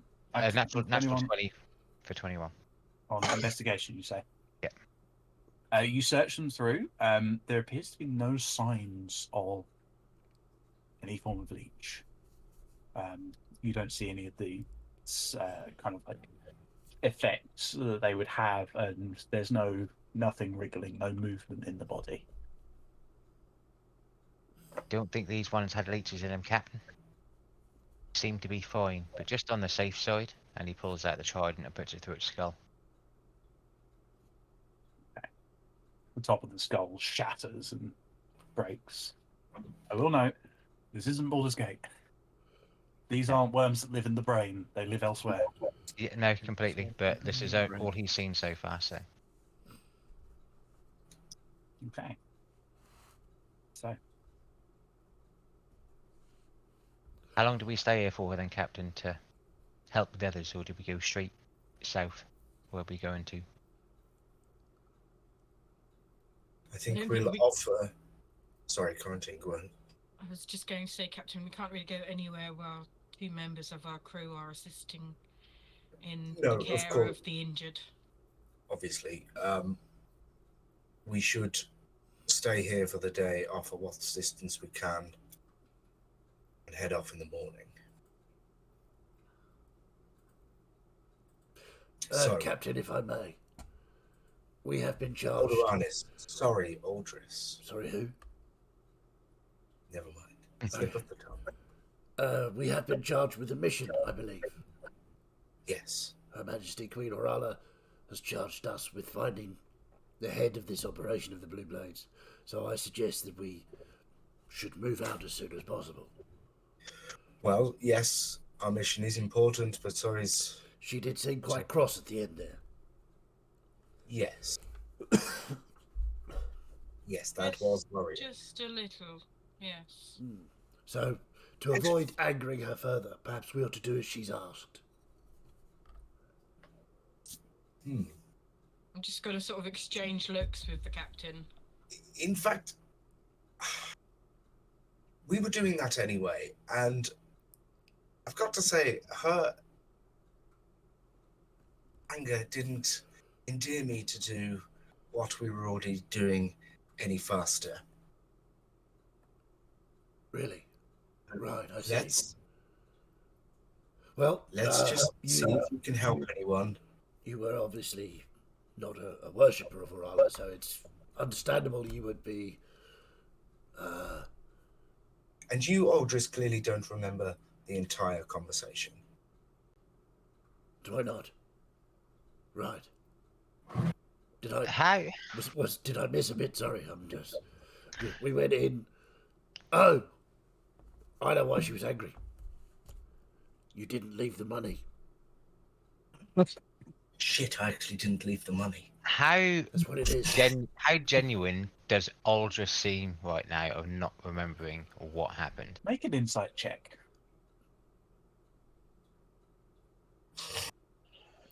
Is this like the first inside check of the evening? I Yeah. think so, I'm yeah. genuinely amazed there wasn't an insight check made during that conversation. Yeah, Fiddy, that's your job. Not as fine, it isn't. 14. 14. It's literally your job as any one of your characters. Aldris is genuine. He Yeah. really doesn't remember. Can I No. try something? It's a bit weird. But there we go. Can I reach out and pat Aldris on the shoulder, but do a low But level... Don't touch my butt without permission. Consent. go after that. kind of a little shocking grasp to see if I can shock some of the memory back into him. Electrotherapy. Make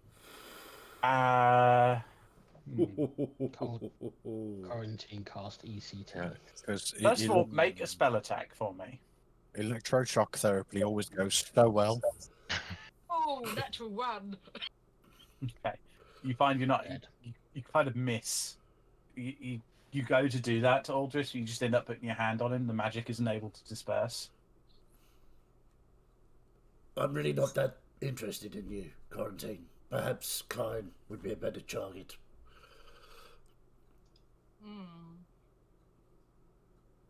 And I just Actually, slip Aldris, away.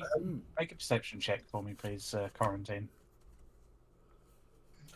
Aldris, could we have a private conversation in my office? 9. Of course, Captain. Okay, good to know. So I'm going to lead Aldris to my office for a private chat. Okay. Okay.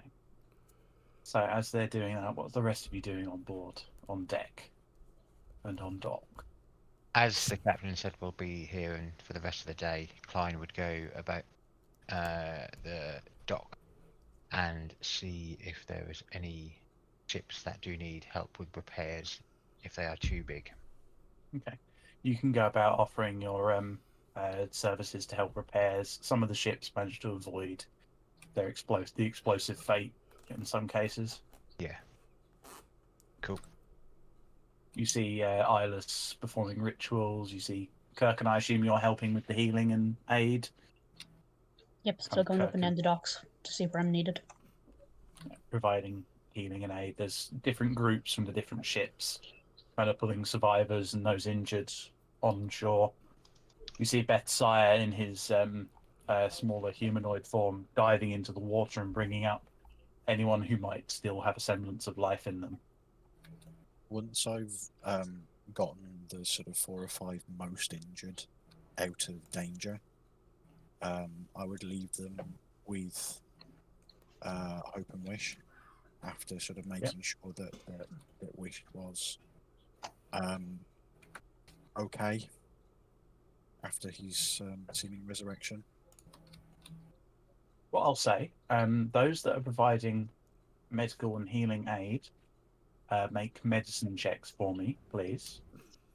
And I'll say that if you're not proficient, you may add your proficiency, as you may be using your magic to do so. Those who are helping with repairs, please make a carpenter's tools check for me, please. So that is strength and your proficiency. I'm still just flying out over the bay, keeping an eye out from above the water, looking for any suspicious activity. Yeah, so once obviously Ernest checked Wish over, he would basically cup both Hope and Wish, one hand on the cheek of each. And then Thank you. he's the sort of the blaze from the corner of his eyes is gone, but his eyes are still silver. And then he will turn, nod to them, and walk away along the dock, and you'll just see him sort of flitting with Kirk and over, sort of playing leapfrog with Kirk and going from group to group. So what are the medicine checks for me, please? 26. 17. 26 and 17. Good to know. And the carpenter's tool check line? And non-natural 20. Ooh, nice. I'll take that into account. So, Vulcan and Quarantine, is there anything you two are doing? Vulcan will come onto the deck, see like panic everywhere, and he'll sort of look over to the other ships and think, "Oh, I need help there." I look over and see the healing. Oh, I can help there. Oh, there's probably sausages that need to be cooked, and have a full-on panic and just retreat into his shell and just hide in his shell. Vulcan? For Balkan. He won't come out. He's having a rest. Vulcan, are you okay? Please speak to me. I'm getting concerned. Just stick my head out. Yeah, I've just lost something. I'll be back later. And I'll pop my head back in again. If you need anything, let me know, okay? And I'll just sort of pat him on the shell.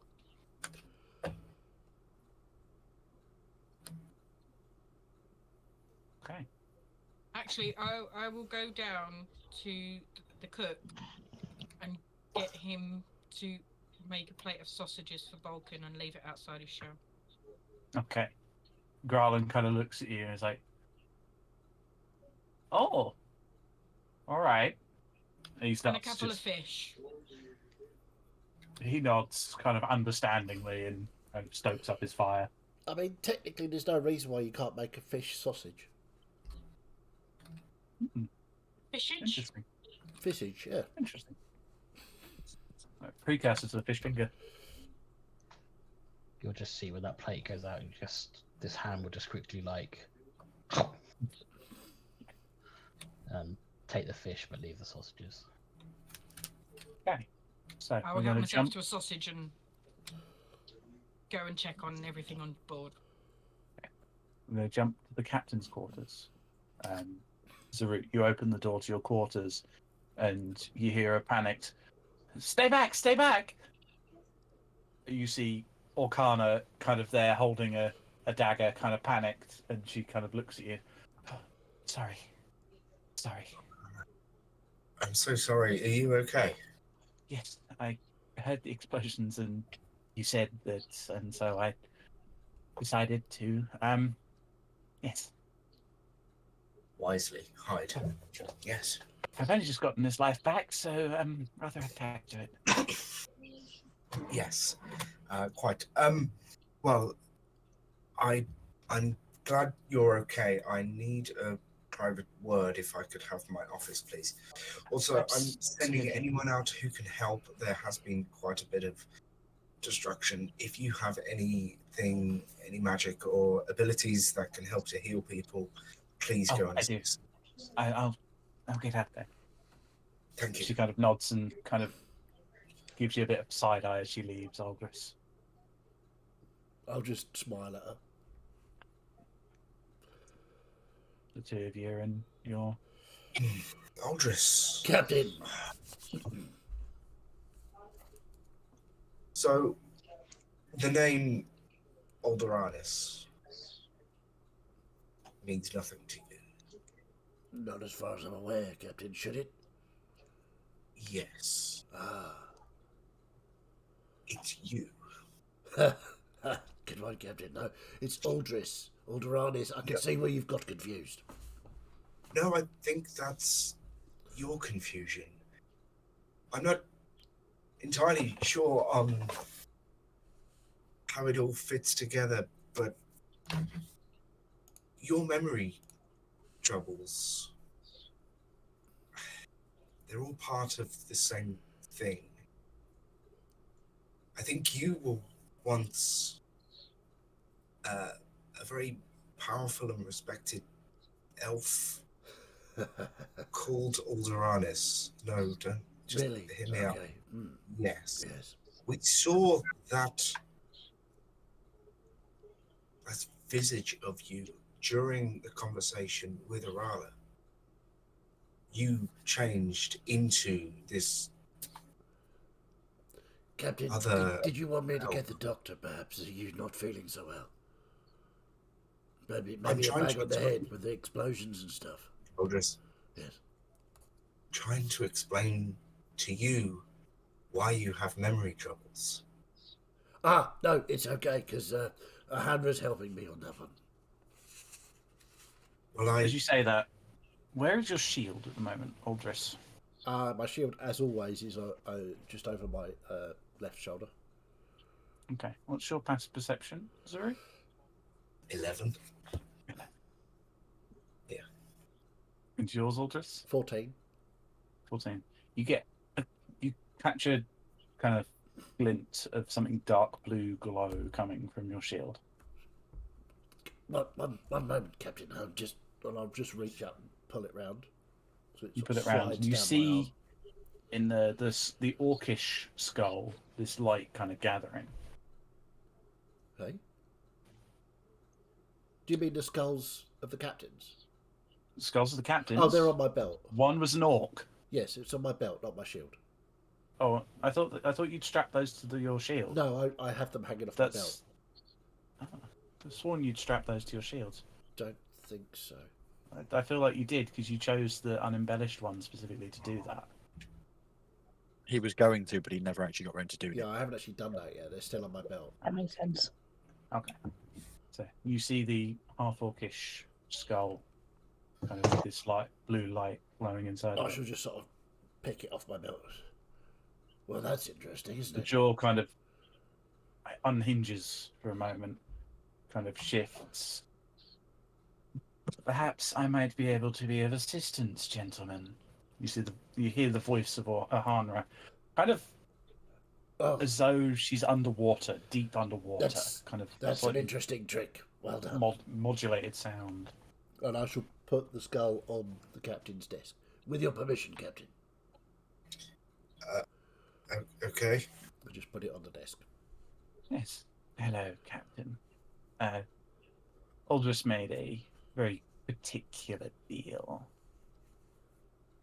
Hanra and I have an understanding. She helps me Okay. with my memories, you see. Yes. Does that mean you can help me explain his own history to Hopefully. him? You're on the right track, it would seem. Though try as I might, I can't seem to get into those memories. There's something wrong.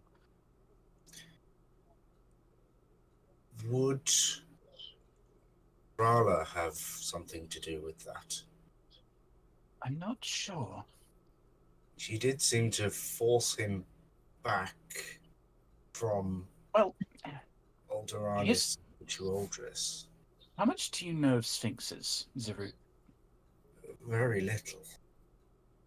One thing I will say, it is impossible to lie to a sphinx. We can Interesting. see through what you say. And Orala wasn't lying.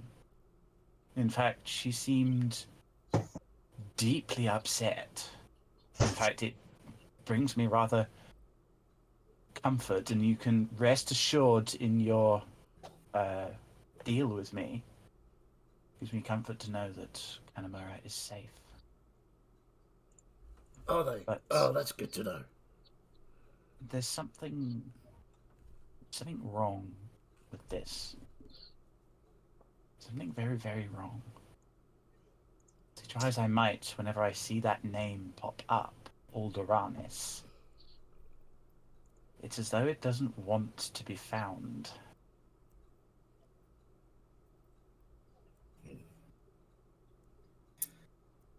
I might speak to Orkana. She seems to have known you in your previous life. Really? Aldris.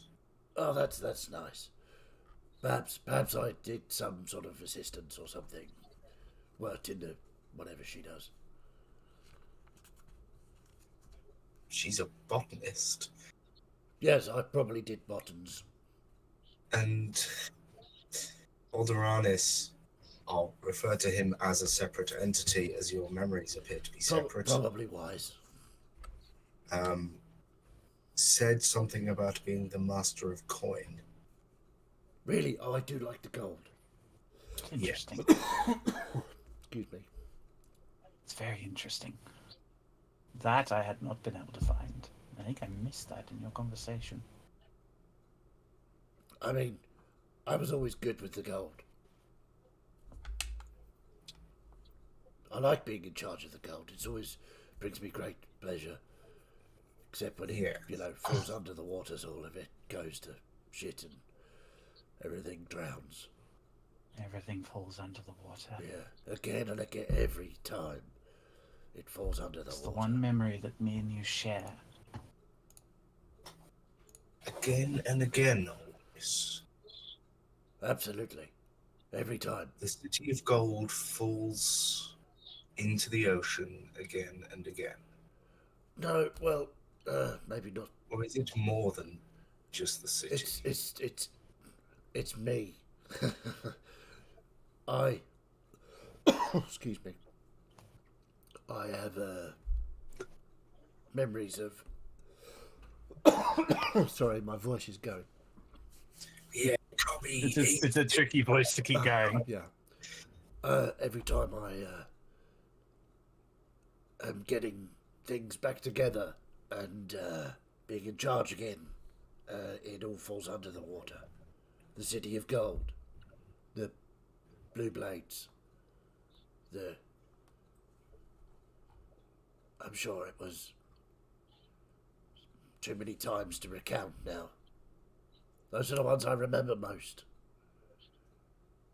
Zaru, I will kind of note for you, when you found Aldris, he was on one of the islands that had risen out of the sea. Yeah.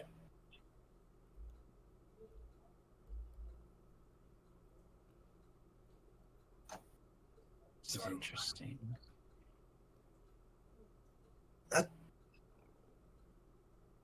We found you on an island, didn't we, Aldris?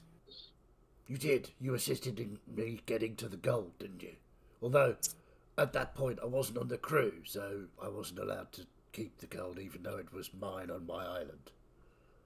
Which was weird, but Pirate rules. I've put that behind me.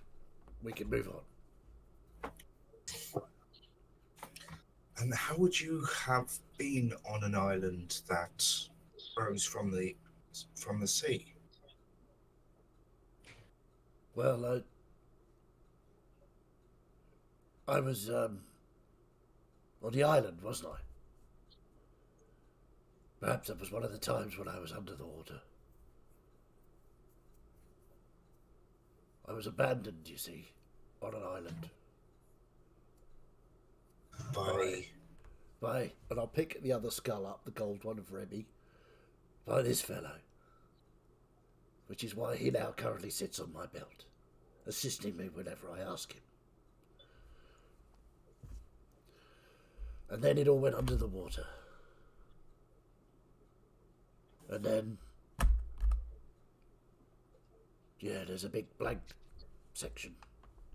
And then you came along, Captain, with your motley crew of interesting people and assisted me in getting to the gold that I was after. I just wonder, are you connected to all of this that's happening? By all of this, you mean the Blue Blades? The Blue Blades, the Devourer. I did work for them for a while. You worked for the Blades? Yes, I'm sure we've been over this, Captain. Yeah, when we went under to that Blade's base, remember he was the one who knew the way in. Yeah, he was the one who knew the back entrance. Way. You're at it again, aren't you? Yep. So everybody, Not doing it nobody on else is purpose. allowed to do it. I'm not doing it on purpose. Yeah, whatever. Quarantine's the Not the token moment. innuendo of the party. So yes, I worked for Remy, and then he abandoned me to die. And everything went under the water.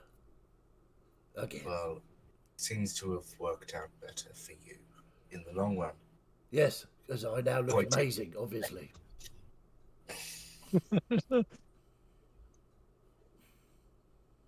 But if all this happens again and again, the Blades and you rising and falling out of the ocean, I mean, it's probable. Hanra, can you shed any light on this? Is this just the world goes through this No. this loop, or is it in some sort of time loop, or is it Take it just the from same me. thing repeating? Take it from me, the undertow does terrible things to your memory. It erodes away and you start to lose it, frankly. It's the noise, you see. Whoosh. Constant rushing flow water. of the water erodes your mind. No, it has something that's happened twice is sticking in his mind because it's happened twice. Gold, lots of gold, in charge of it. Yes. Likes being in charge of gold. I like to helping the people with the gold, you see. We weren't just keeping the gold. It's important to understand. We were giving the gold to people to do good things. Like You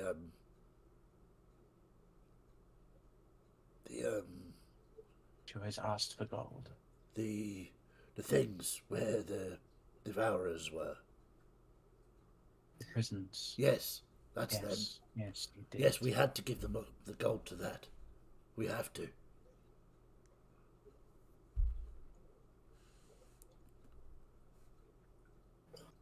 Wait a second. Wasn't there a some sort of plant person that we had to give money to? I can't remember. Orkana? Possibly something like that, yes. I don't think I Hold ever... on.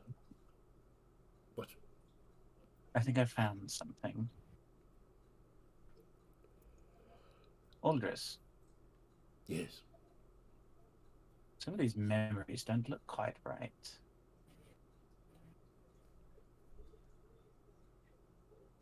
No. Hang on. There's something very strange going on here. What? Step aside. Let me through. No. I'll just literally move to the side. What? What are you trying to hide? What are you... It's cut off and the light vanishes from the skull. Well, that's interesting. Well, that's worrying. I'll put the skull back on my belt.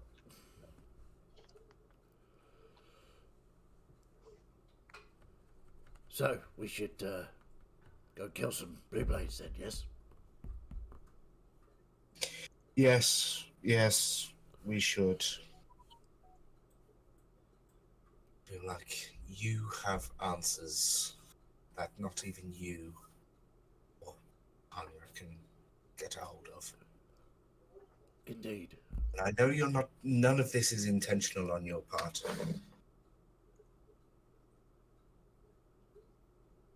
Well, I But- hope not. And that would be a very silly thing to do, wouldn't it? Maybe you're right. Maybe we just need to make ourselves feel better by killing some blue blades bastards. Absolutely. I can totally 100% get behind that.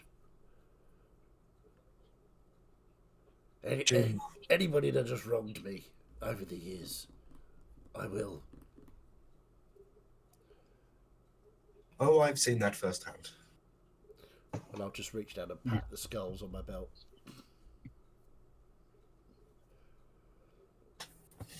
Rest assured, I don't plan on wronging you. Aldris. It was genuinely not a threat for yourself, Captain. You have been nothing but kind and patient with me. I understand that I can be a bit, difficult on occasion. We're pirates. We're all a bit difficult and a bit quirky. This is very true. Well, thank you, Aldris, and please do let me know if anything pops to mind. And let me know what happens with Ahara if you find out, because that was worrying. Yes, was rather, wasn't it? I will,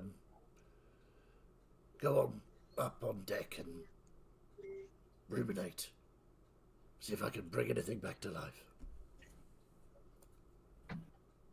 And I'll just walk out the door. Go up and sit on the deck. Next to the wheel, one hand on the wheel. I know we're not going anywhere, but just sort of sit on the deck with one hand on the spoke of the wheel. And just sit there. As you kind of sit there, your mind is really quiet. You can't feel the Hanra searching around at the moment. Okay. So, Ilis, Kirken, and Klein, the three of you kind of, in your efforts to assist, kind of reach a point where full-on repair crews are now arriving to take over fixing up the ships, and most of the people who had immediate worries and concerns have been attended to. Does it look Back to- like? Oh, sorry. Go on, Becca. No, just gonna say head back to Elusive Tide then. So Yeah. So, like on the way back, and just having a look at the dock, does it? Can I notice if there are any ships that haven't been like, sunk, that are no longer here, i.e., as if they were part of it? Make a perception check. He's insight checking the dock. No, I definitely wasn't going for that for once. Oh, fucking hell. 23. 23. Okay. You kind of look across, and no, actually, most of the ships are accounted for. Yeah, every single one. You see that Shishiran ship that's still kind of floating. You look at the armor on it and assume that it withstood the blast. And yeah, most of the places where ships were, you see wreckage kind of floating in the water. Yeah, and we'll just continue with the others back to the Elusive Tide. Kirk, as you're walking back, you see Orkana kind of finishing up with Delphine. She sees you. Oh, Kirk. you are well, I hope. Yes, it was a bit of a shock. I hid in captain's cabin, as he said I could. What happened earlier? He and Aldous came into the captain's quarters and seemed quite The serious. meeting with the Golden Goddess did not go well. It That's not seemed good. Aldous angered her greatly by transforming into a different version of himself. Orkana kind of looks at you. Huh. Odd. Somewhat shinier, I think, is the best way to describe it. Reminds me of. He does remind me of someone, but I can't quite put my finger on who. It's odd.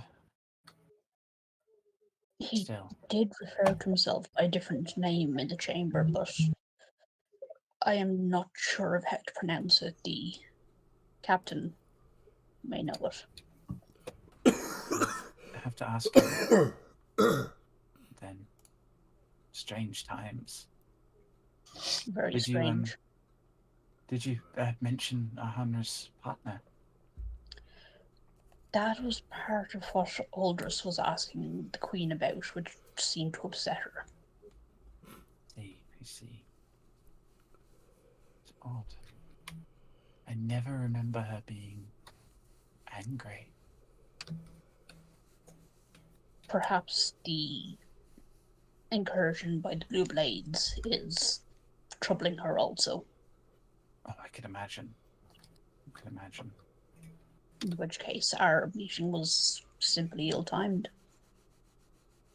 It's though probably good that you weren't on board. If the ship had gone. Yes. Well, I'm glad that she is still intact and that no one on the crew was hurt. Yes, we also.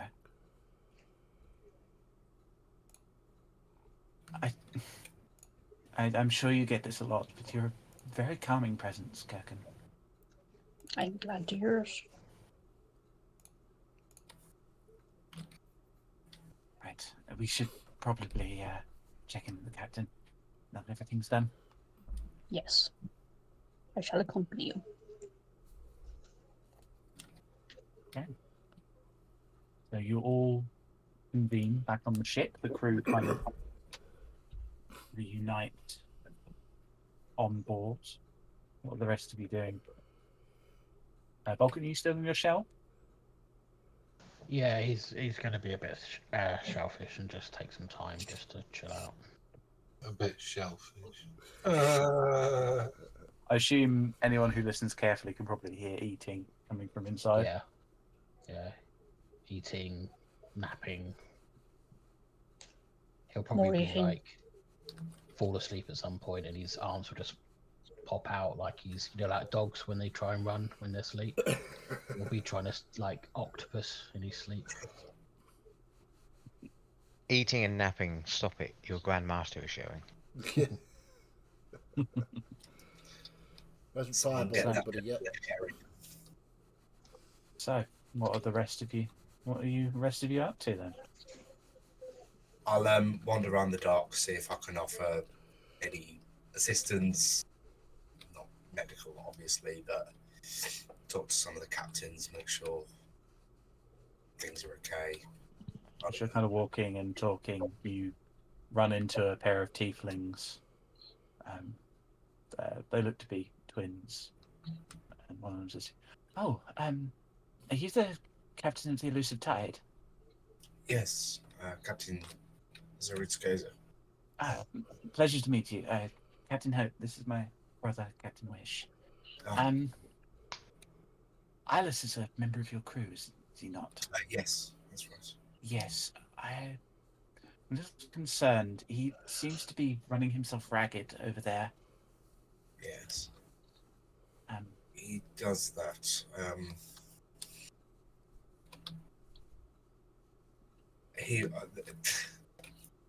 I would like to go and tell him to take it easy, but he won't. Not until he's completely exhausted himself. Then he'll come back and rest, I'm sure. I mean, by the looks of him, you might need someone to come and physically stop him. I think he's casting magic that he doesn't even have anymore. I'll go talk to him. Thank you. I hope he's been at least useful. Oh, absolutely. You kind of look over and you see Eyeless is kind of very pale and drained, kind of rushing about. I believe shirtless. Hot boy's With got a the hot. sword, with the sword still bundled on his back, kind of doing what he can to heal the people. I'll go up and just sort of like place a hand on his back to get his attention. Guinea pig doing the zoomies at the moment. Awesome. Yeah, just take Kind of muted Eyeless. a gentle hand on his back to get his attention.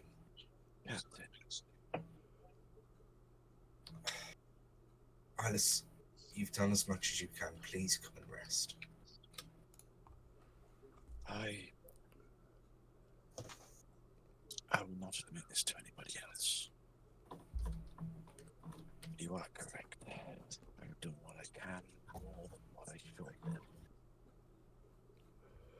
And if I don't, I will probably pass out on this beach. I barely caught any of that. Actually, sorry. Yeah, you're very quiet. I have done what I can, more than I should, and if I do not stop, I will probably pass out on this beach. Then please stop. Yeah. So obviously, when the captain looked at him, sort of the moonstones that he wears have normally got this internal radiance that is constantly glowing, but even they are sort of nearly extinguished and at a really low ebb. And he will straighten, sort of speak to a couple of the other people that have been helping heal, give them instructions, and then begin to sort of slowly make his way back to the ship using his staff, leaning on it heavily. I'll offer like a shoulder, take one arm over my shoulders to offer it. Yeah, he won't bite you on it. He'll just and just sort of thank you, Captain. It's the least I could do. Please go rest.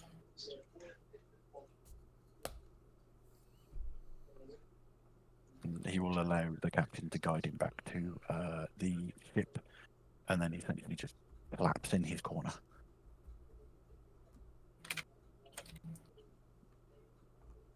At some point, if I may, I'm assuming Quarantine would know the most knowledgeable person in like histories and things on the island. Or, That's a good question. or could find out. Make a hearsay check for me, please, to fill the space while we're panic. 23. 23. Right.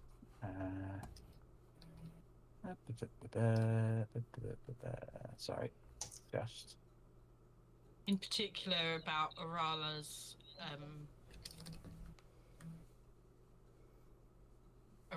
Arala herself and, you know, information from a long time ago.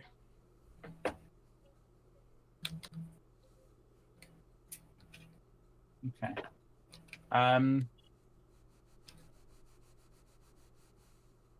You kind of check your kind of memory and try to think of someone not from the temple as well, I assume. Yes. Kind of thinking through archaeology, and you vaguely recall mention of an archaeologist who is staying in the Gold Carver's Chisel. You remember hearing kind of rumors going, oh, that, one who keeps digging up treasures, keeping it all for himself. The name jumps out to you as Bero Erasus.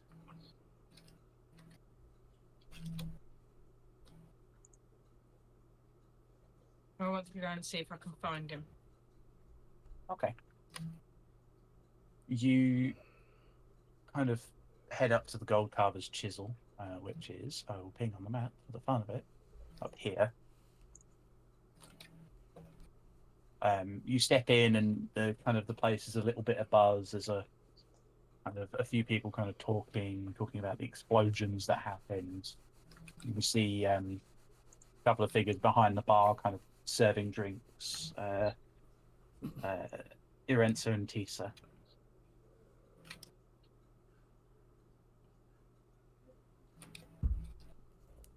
I'll go up to the bar.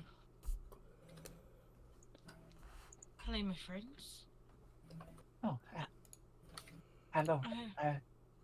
What can I get you? I'm looking for a gentleman named Bero Erasus. Erasus? I'm told he's Erasus. staying here. Oh, yes, the Wood Elven archaeologist, yes. He is just sat in the upper region. You know what he's drinking?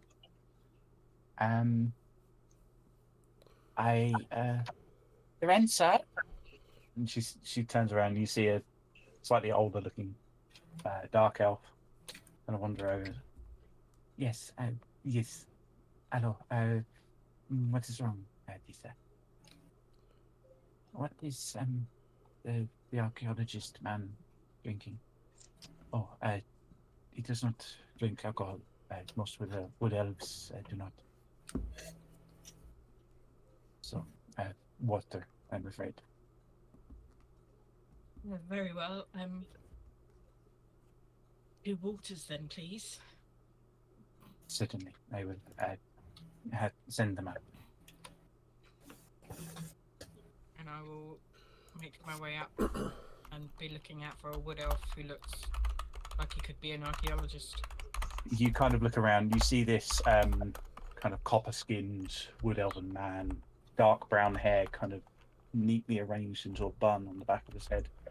He's kind of wearing these dark green robes, glasses perched on the tip of his nose, kind of reading through some papers. Mr. Erasus? Can I help you? Yes, my name is Quarantine Prayton Prescott. I'm actually looking for information, and I'm told when it comes to Arala, apart from those in her service, you know more about her than anyone else. I certainly know a great deal about the Shining City. Please sit down. Thank you. What are your questions? Always eager to teach. Oh. What do you know of sphinxes? Sphinxes? Definitely more of the arcane school. They tend to be, they were seen as one of the many gifts of Aria to her people. Arcane in nature. Tend to be fond of riddles, stories, and mysteries. Tended to be used as, they tend to be paired up Yes, I'm and charged familiar with with that. the guardianship of gateways and vaults. They were honestly one of the best methods you could get. It's a shame we've kind of lost the art of making or acquiring their service. It really is a shame. They really are effective. Guarding vaults? Oh, yes. Guarding vaults, guarding entryways. They say that the upper echelons of the Shining City were guarded by a fierce pair of sphinxes. Do you know their names? Alas, no. A lot of it has been lost to history. It's believed that one of them survived the fall of the city.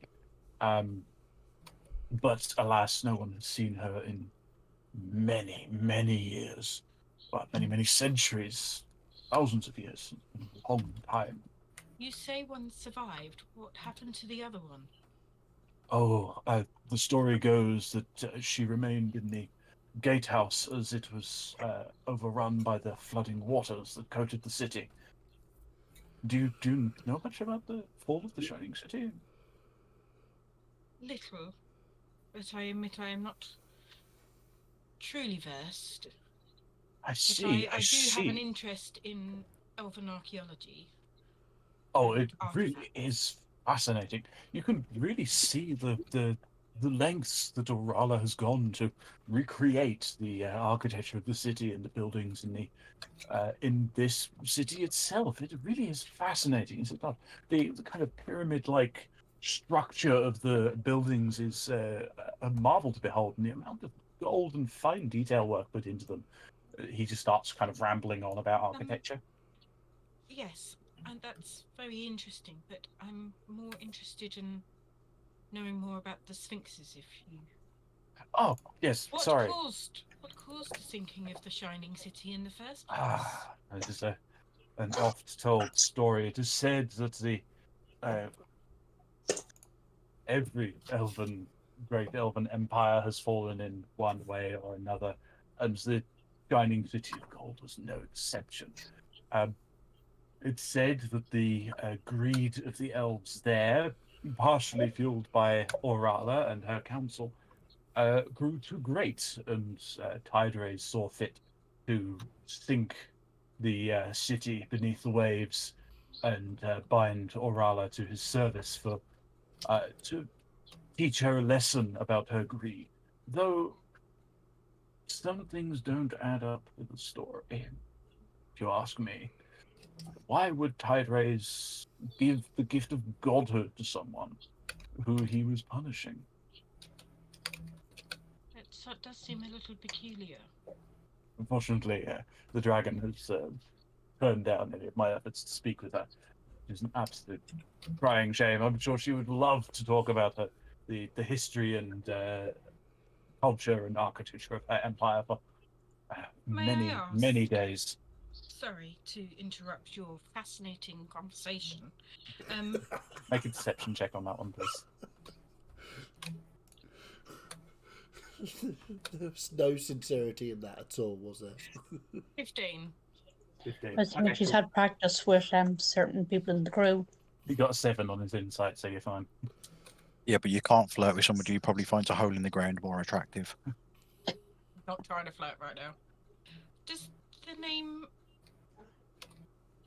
Aldoralis ring any bells? Honest. I believe we did find a long time ago. I believe one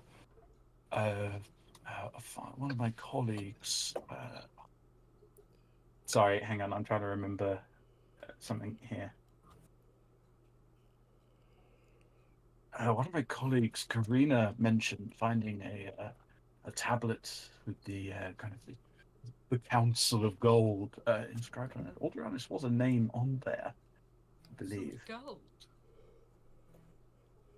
Yes. Orala's kind of council of advisors and such. You can't run an empire alone. Indeed not. You say that your friend and colleague has the tablet? Oh, it's been taken to Voicarn for further study. I don't suppose you have a drawing or... Alas, not. I have things in my notes. Merely just a collection of names, many of them almost too illegible to read. Aldoranis is a name that comes up, though. He kind of flicks through his notes. Yes, Minister of Coin, I believe. An important role.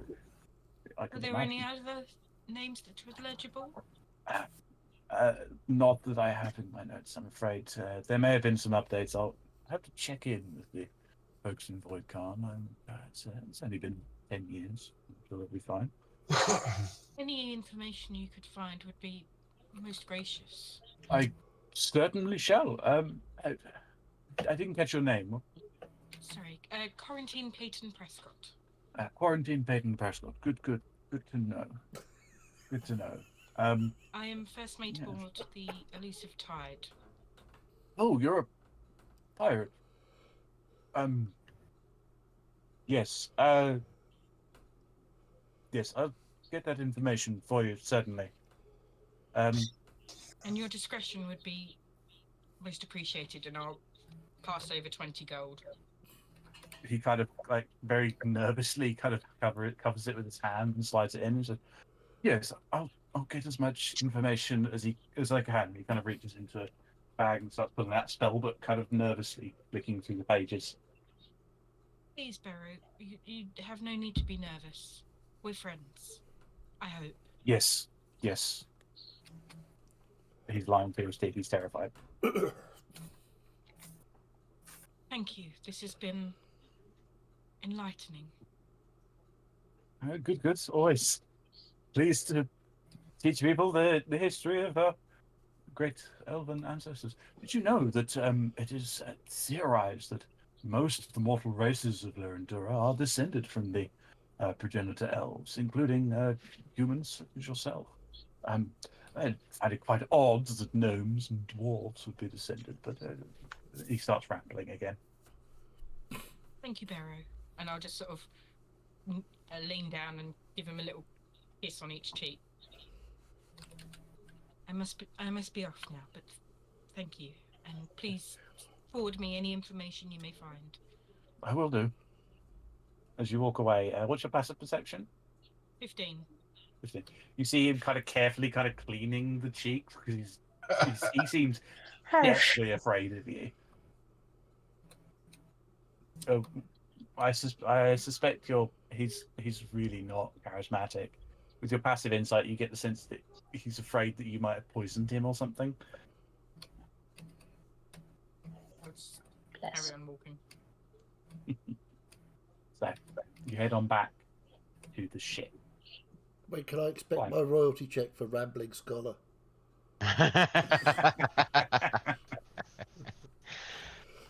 If it's possible, and before we end, one of the things whilst all that is going on, and Klein is still on the ship, would like to start thinking and trying to devise a way of where he can be, literally as the captain and himself was thinking, look out under the water as the ship is traveling towards where we're going. Some sort of device or something where it's he won't get taken away by the current, and also where it would be easy enough for him to get back on board the ship as well. There. Okay. You do know of some particularly handy members of the crew.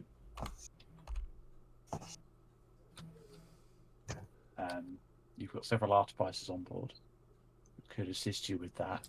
Because you kind of test it a little bit, and you suspect that the ropes would eventually be kind of pulled apart by the currents, kind of going underneath the ship. Yep. So I'd find one of them then and devise a way of where. Okay. Which one are you gonna go to? Let me get Google Docs up.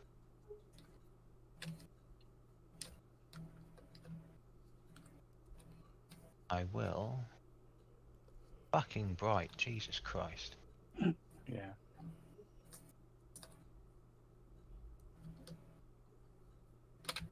While he's perusing that, I'll have gone down to get my gun. As you kind of lie down, you see Janine kind of hurrying to the docks. She doesn't spot you flying overhead. I'll just fly down next to her and say, everything's right. There have been some attacks. Yes, Mr. Sorry, myself and Jada were busy at work. Your crossbow. She returns it to you. I've not made it on D&D Beyond, but it's now +2 rather than +1. Okay, Just let me know when you've done it, and I'll add it to my character. Or you can add it to my character sheet if you want. I'll sort that all out for you. Okay, thank you. So, anything else you wish to do? Oh, well, no. Sorry, quarantine. I would just, after visiting with Barrow, I would come back to the ship and immediately inform the captain of everything that I've learnt.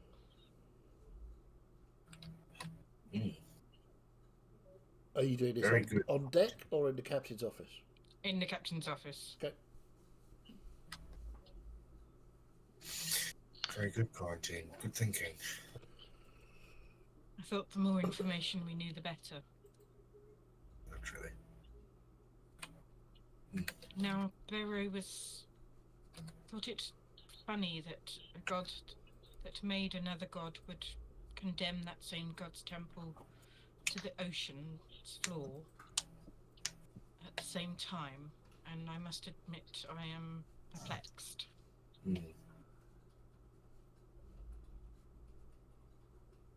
Yes. As ever, more questions than answers, but still, hopefully, you can start to piece it all together.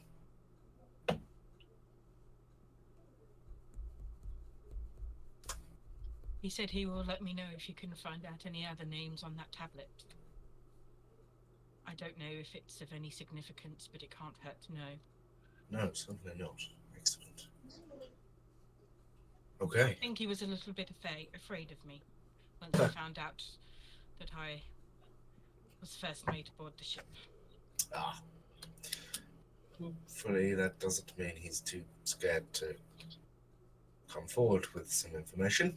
I made sure to slip him some coin, and once he has worked out that my kiss did not poison him, hopefully he should be more on board.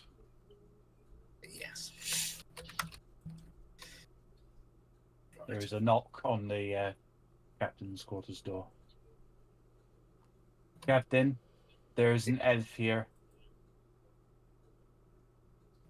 Okay. Goldtor.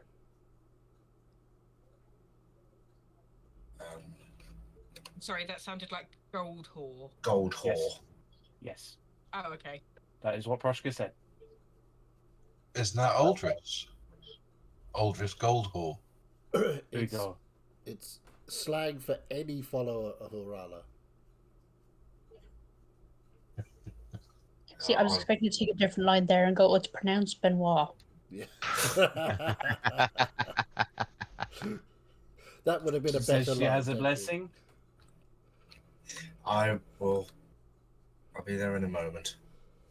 Okay. I will take my leave now, Captain, if there's nothing else you would like to know. Thank you. Excellent work there, Quarantine. Well done. Of course. And I'll come out of my office to meet this gold whore. You see a young half elf kind of in the priestly robes of the temple, kind of holding this large bowl full of golden fruit, kind of stood at the bottom of the gangplank looking up at the ship.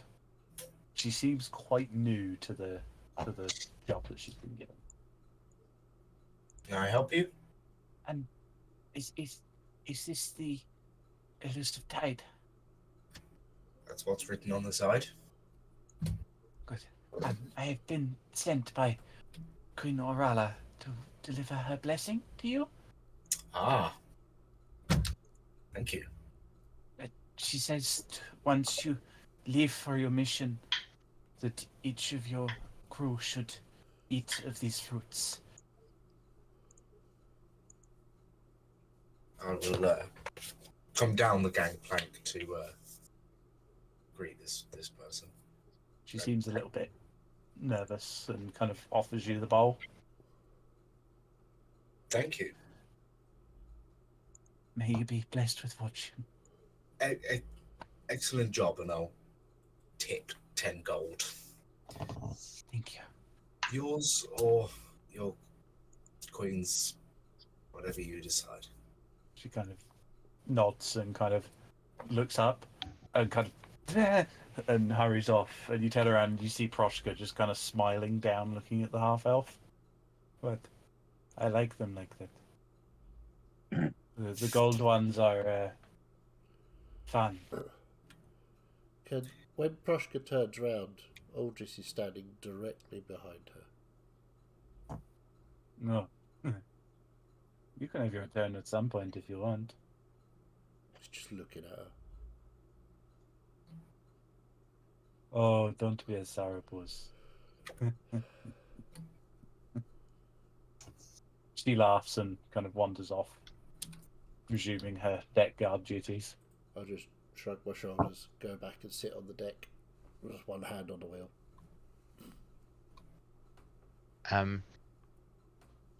Before we finish, I think Klein would give him a chance, as he hasn't really been seen, but we'll pick the token horse of the ship and Barry. Barry, okay. Okay, I will note that down for next time. So, for your reference, Zarut, you have effectively been given the bowl is effectively a scroll of Heroes Feast. It's a blessing from Orala. Awesome. Very cool. I'm speaking to Barry.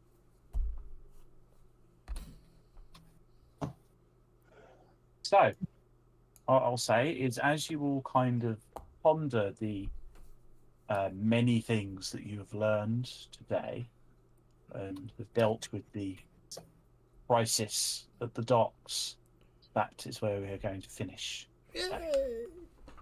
Well, that was fun. I'm sure you have lots of questions, and I'd be happy to hear them. About what? Answers are optional. About what exactly? We have a lot.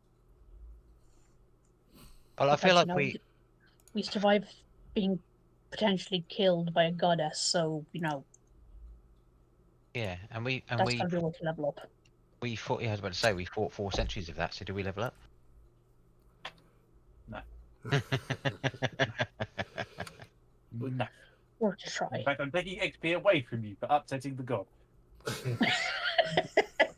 How dare you? Yes, Captain. Why didn't you leave the money? Yeah. Because that's what's up there, obviously. We kind of got rushed out, in fairness.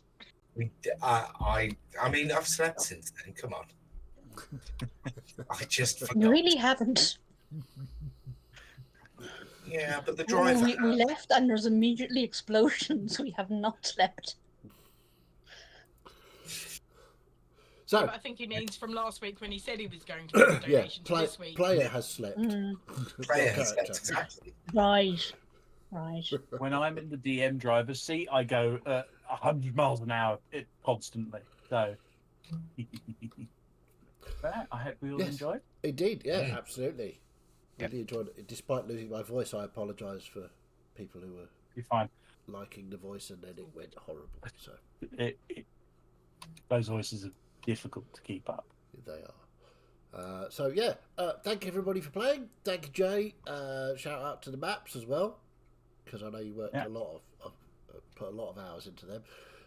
So yeah, really good stuff. And yeah, we will see you on Sunday for the Investigators, which is a calm stroll in the park compared to. Wait, no, that's not what that was at all. And of course, we'll be back here again next Jaws Tuesday. of Death is kind of the way to put it at the moment. That's a good one. Yeah.